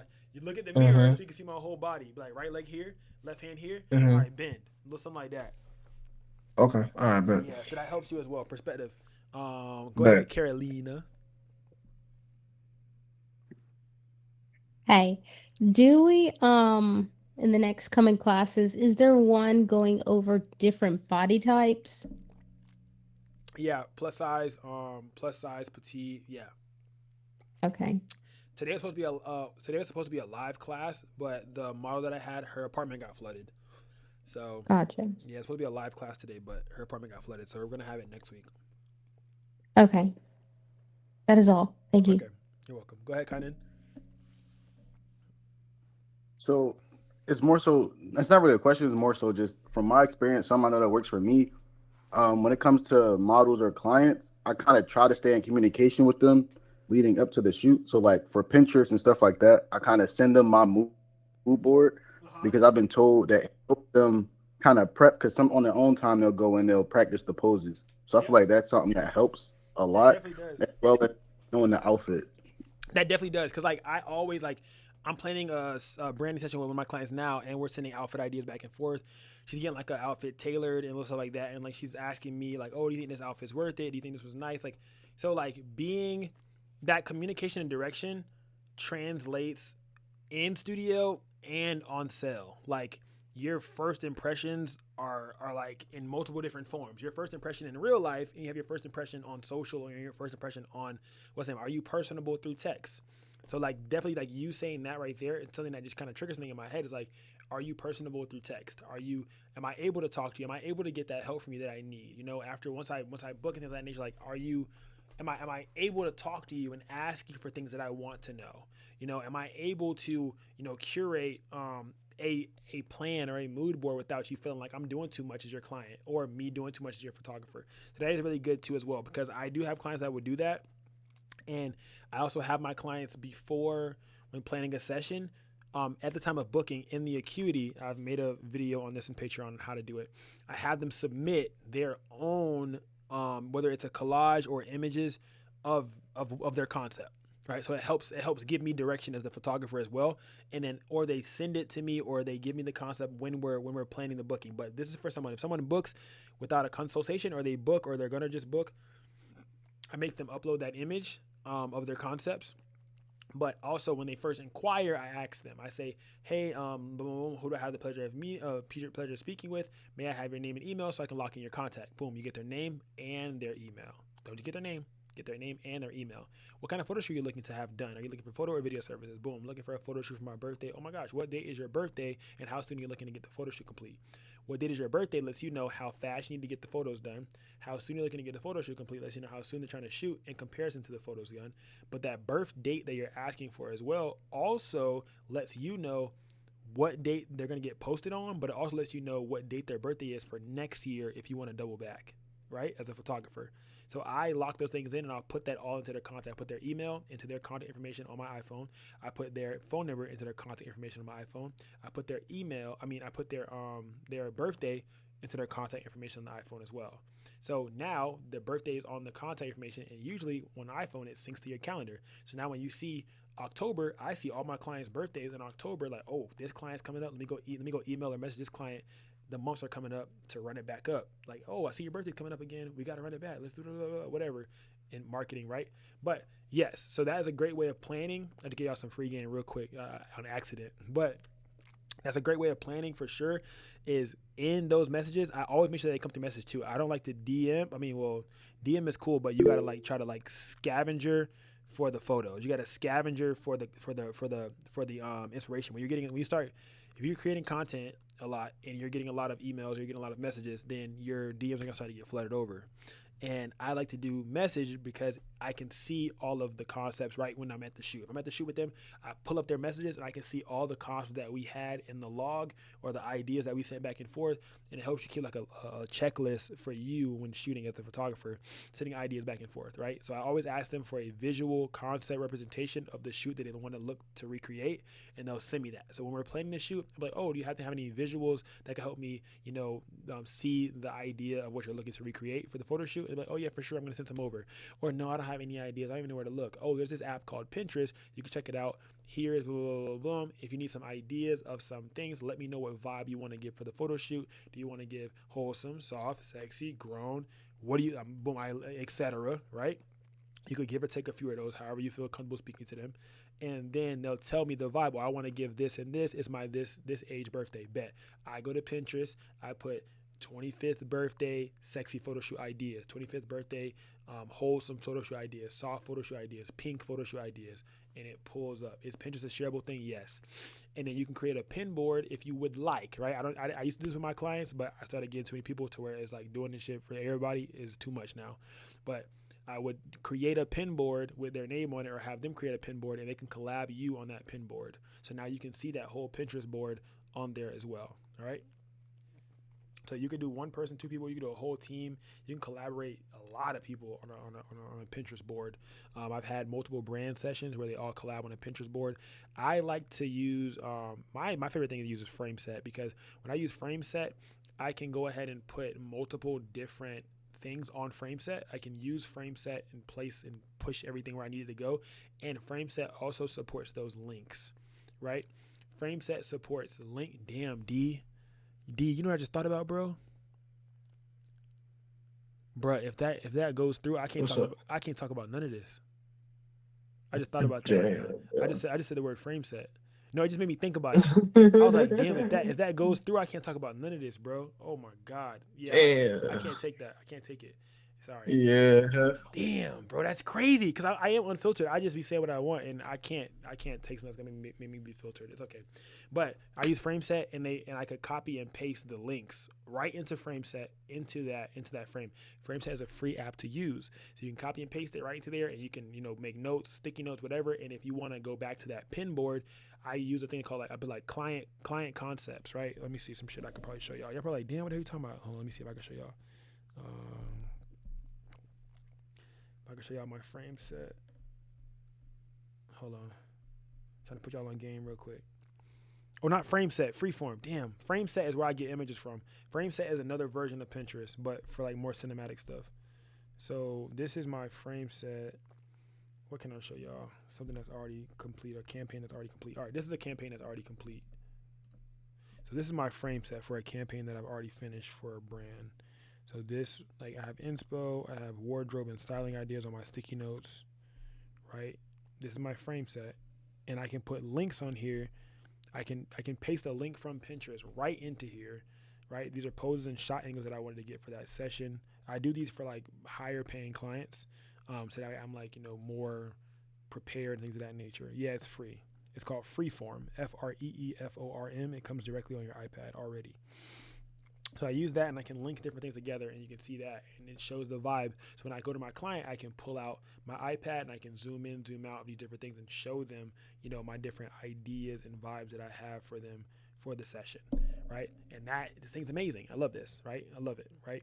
Yeah, it comes with all Apple products. So I use that, and I use it in combination with Pinterest, and I copy and paste the Pinterest link into here. So if I wanted to, I can click on the Pinterest link, and it'll pop it up fully. Or if a client sends me a video inspiration they want to recreate, or a photo, I copy and paste all that into here, and you can just hit share, and you can share with your client, and they can see it as well if you are comfortable with that. But yeah, for my bigger clients, I do that.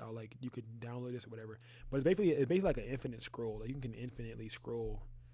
You can have editing ideas on here and everything. Like you can infinitely scroll. Go ahead, Kenny. I was just gonna ask, like, so stuff like this, I be trying to do. So I be trying to have people like brainstorm and work with me, but most of the time it just be smaller projects. So I know I'm a beginner, but how can I try to I guess push that out? Like, hey, like if you have an idea, work with me, so that way I can make the experience better for them. Because sometimes I'll take the pictures and then I'll change it up and be like, do you like this better? And it'll be like, yeah, I like this. But I could have been did that if it was Yeah, because that's already what you wanted to do. If it was already yeah. the plan.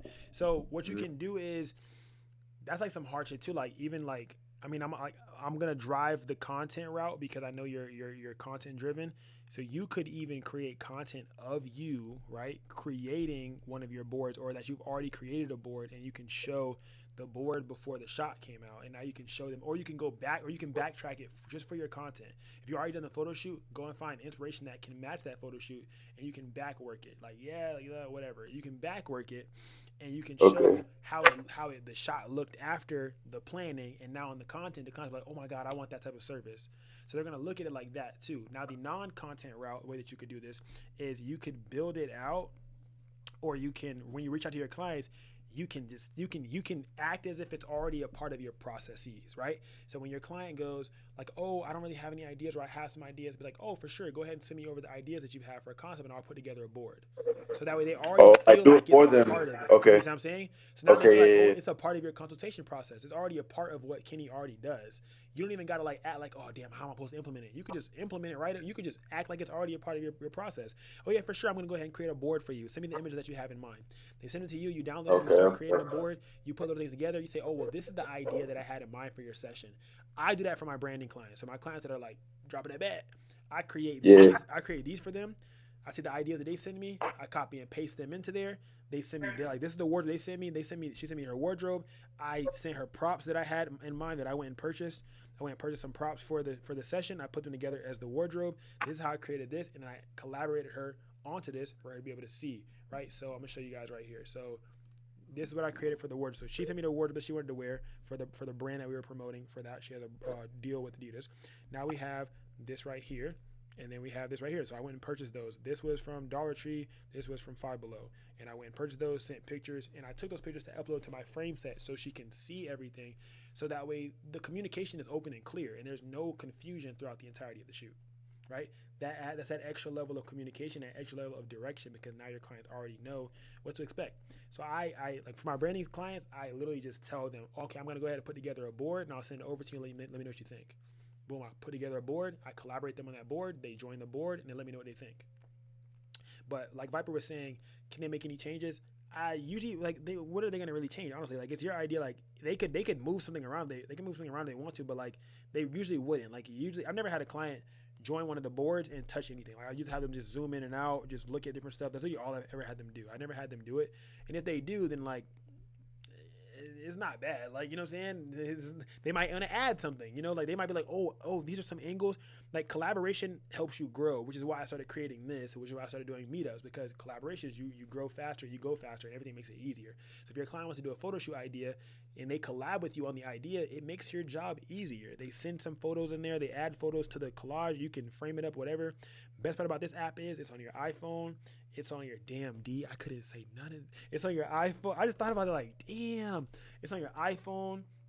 It's on your MacBook. It's on your tablet. It's on all your Apple devices, bro. And it just comes directly on there, and it's really free, and it's really easy to use. So, yeah. You know what I'm saying? You know what I'm saying? I have my first bridal thing shoot coming up in town. I've never been. This is helpful. Yeah, definitely. I have one on Friday. I'm building out one for and I'm doing an elopement and a courthouse wedding Friday morning at like 8 a.m. I'm building out her one for the ideas that she wants to have for the courthouse, and she wants to do it because I do hybrid coverage. I get into that a lot more for you guys. This is especially good for hybrid coverage because, for example, video idea. So like video idea that I have, like stuff like that for how I want to do the videos, I put all of that on here as well. And I may even put reference images from frame set or Pinterest of how I want the images or video to come out. And I might put a reference video on here as well, how I want it to come out. So this helps me with my hybridness as well, because I know that I want to do videos. I can put my photos and videos on this one thing for the example of how I want the final product to come out. And this helps keep my brain together. It's basically a shot list. Like I'm usually good at writing shot lists, but when it comes to photo shoots and video shoots, it's so easy for me to just see everything out in plain images. When it comes to planning, I guess, and executing tasks, I'm way better at writing them down. But when it comes to planning, executing like shoots of any sort, video or photo hybrid, it's way better for me when I do things like this. But yeah, you're able to just, you can just scale them up and then you press it and it pulls the whole image. Same thing. You can press any of these, they pull up the whole image, and then you can just scale them to whatever size you want. Be able to fit. I made my vision board in this as well, so that I can like scroll infinitely through the vision board. Like, look how big it looks, bro. Like you can scroll all the way, you can scroll all around. Like this thing is like an infinite. And it's just one project. Make it as big or as small as you want, and this is just one project right here, just like that. Any more questions? I just duplicated on accident.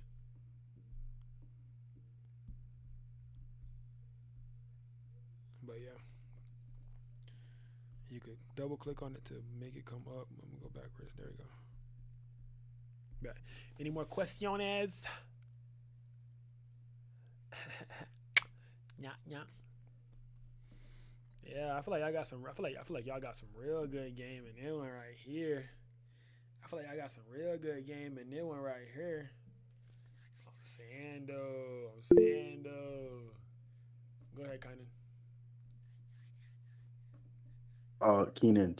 Keenan, sorry. I'm so sorry. It's the first time you messed it up. But so I have a question about homework more so. I'm gonna be traveling all month. It's fashion season. So can I still make up homework I missed in classes if I'm not in it? You talking about last month? I'm talking about this month.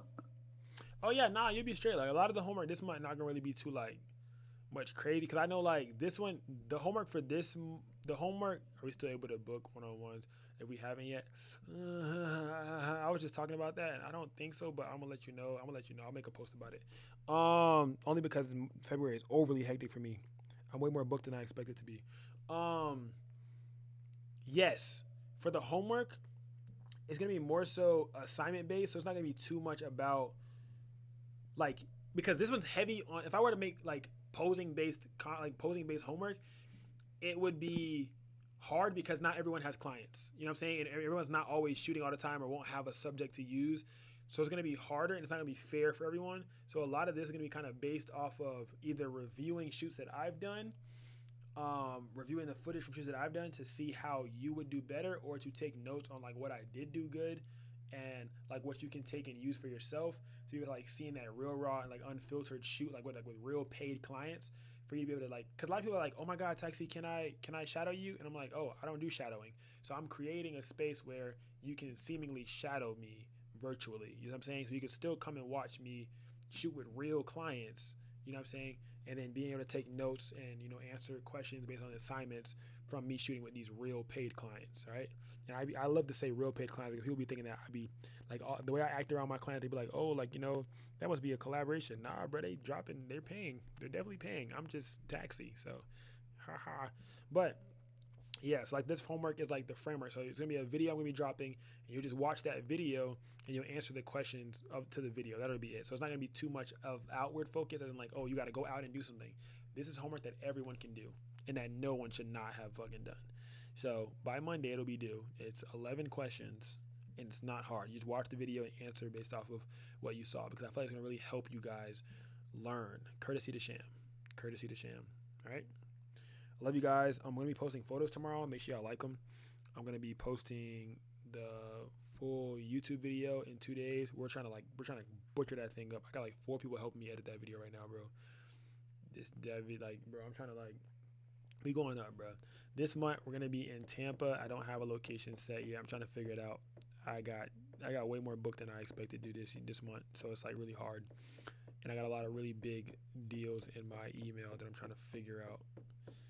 So it's a lot going on right now. So, and my pipes burst, BT dub, so type shit. So it's been a lot going on. But I love y'all though, and things of that nature. I'm going to give you guys that homework. I'm going to upload this video for you guys to be able to see as well, and things of that sort. So, yeah, if any plans to be in NYC this year? Hell yeah, we're going to NYC. I can't get the date out yet, but yeah, we're going to NYC this year multiple times again. I gotta be more strategic this year, because last year we went to NYC. One of our like meetups we had at NYC was like 5 people, bro. That bit was depressing. And then yeah, so we're more strategic about the meetups at NYC this year though.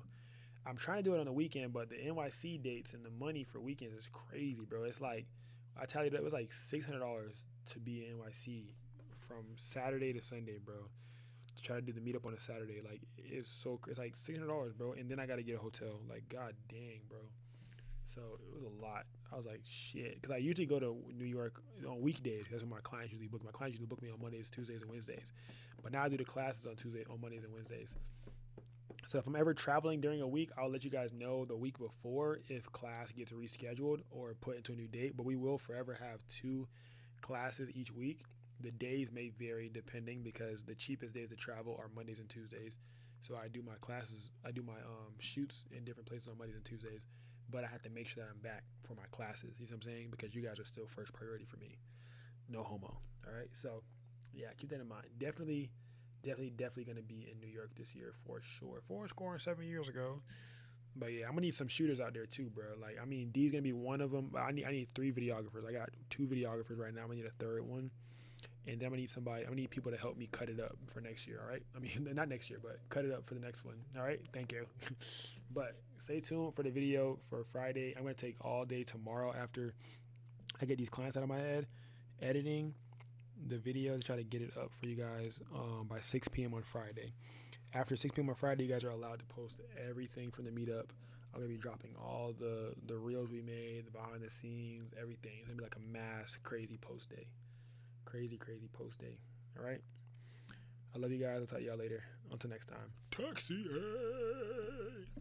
Stay tuned for the homework. I'm gonna put the homework on the feed in the Google Classroom.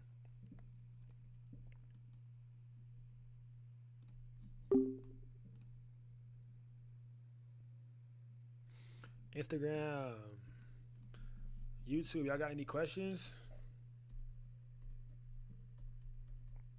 I'll be finishing before I know if y'all got any questions. Y'all got any questions? Anybody got any questions? I was supposed to have a live class, but I'm trying to have one of my ambassadors do a live class with y'all. But I was supposed to have a live class today, but her apartment got flooded, bro.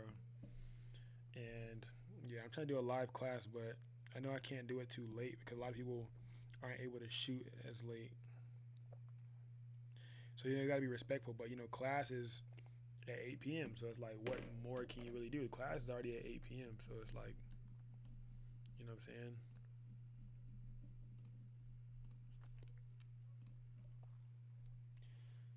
Yeah.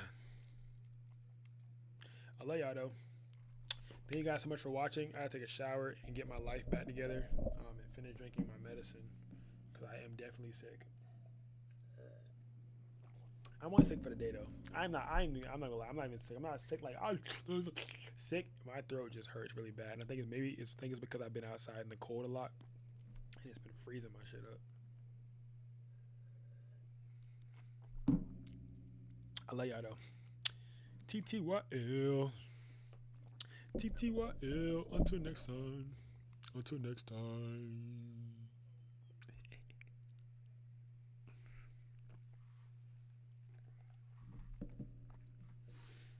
I love y'all, YouTube. Oh, y'all still here? What's up, YouTube? Y'all in a bit deep. What really going on for real? What's going on? Y'all not talking though, so I don't know if y'all are live or not though. But I'll see y'all later. Make sure to join the class live, things in that nature. Join the Discord, all that type of stuff. Video drops at 6 p.m. on a Friday. Slow way go.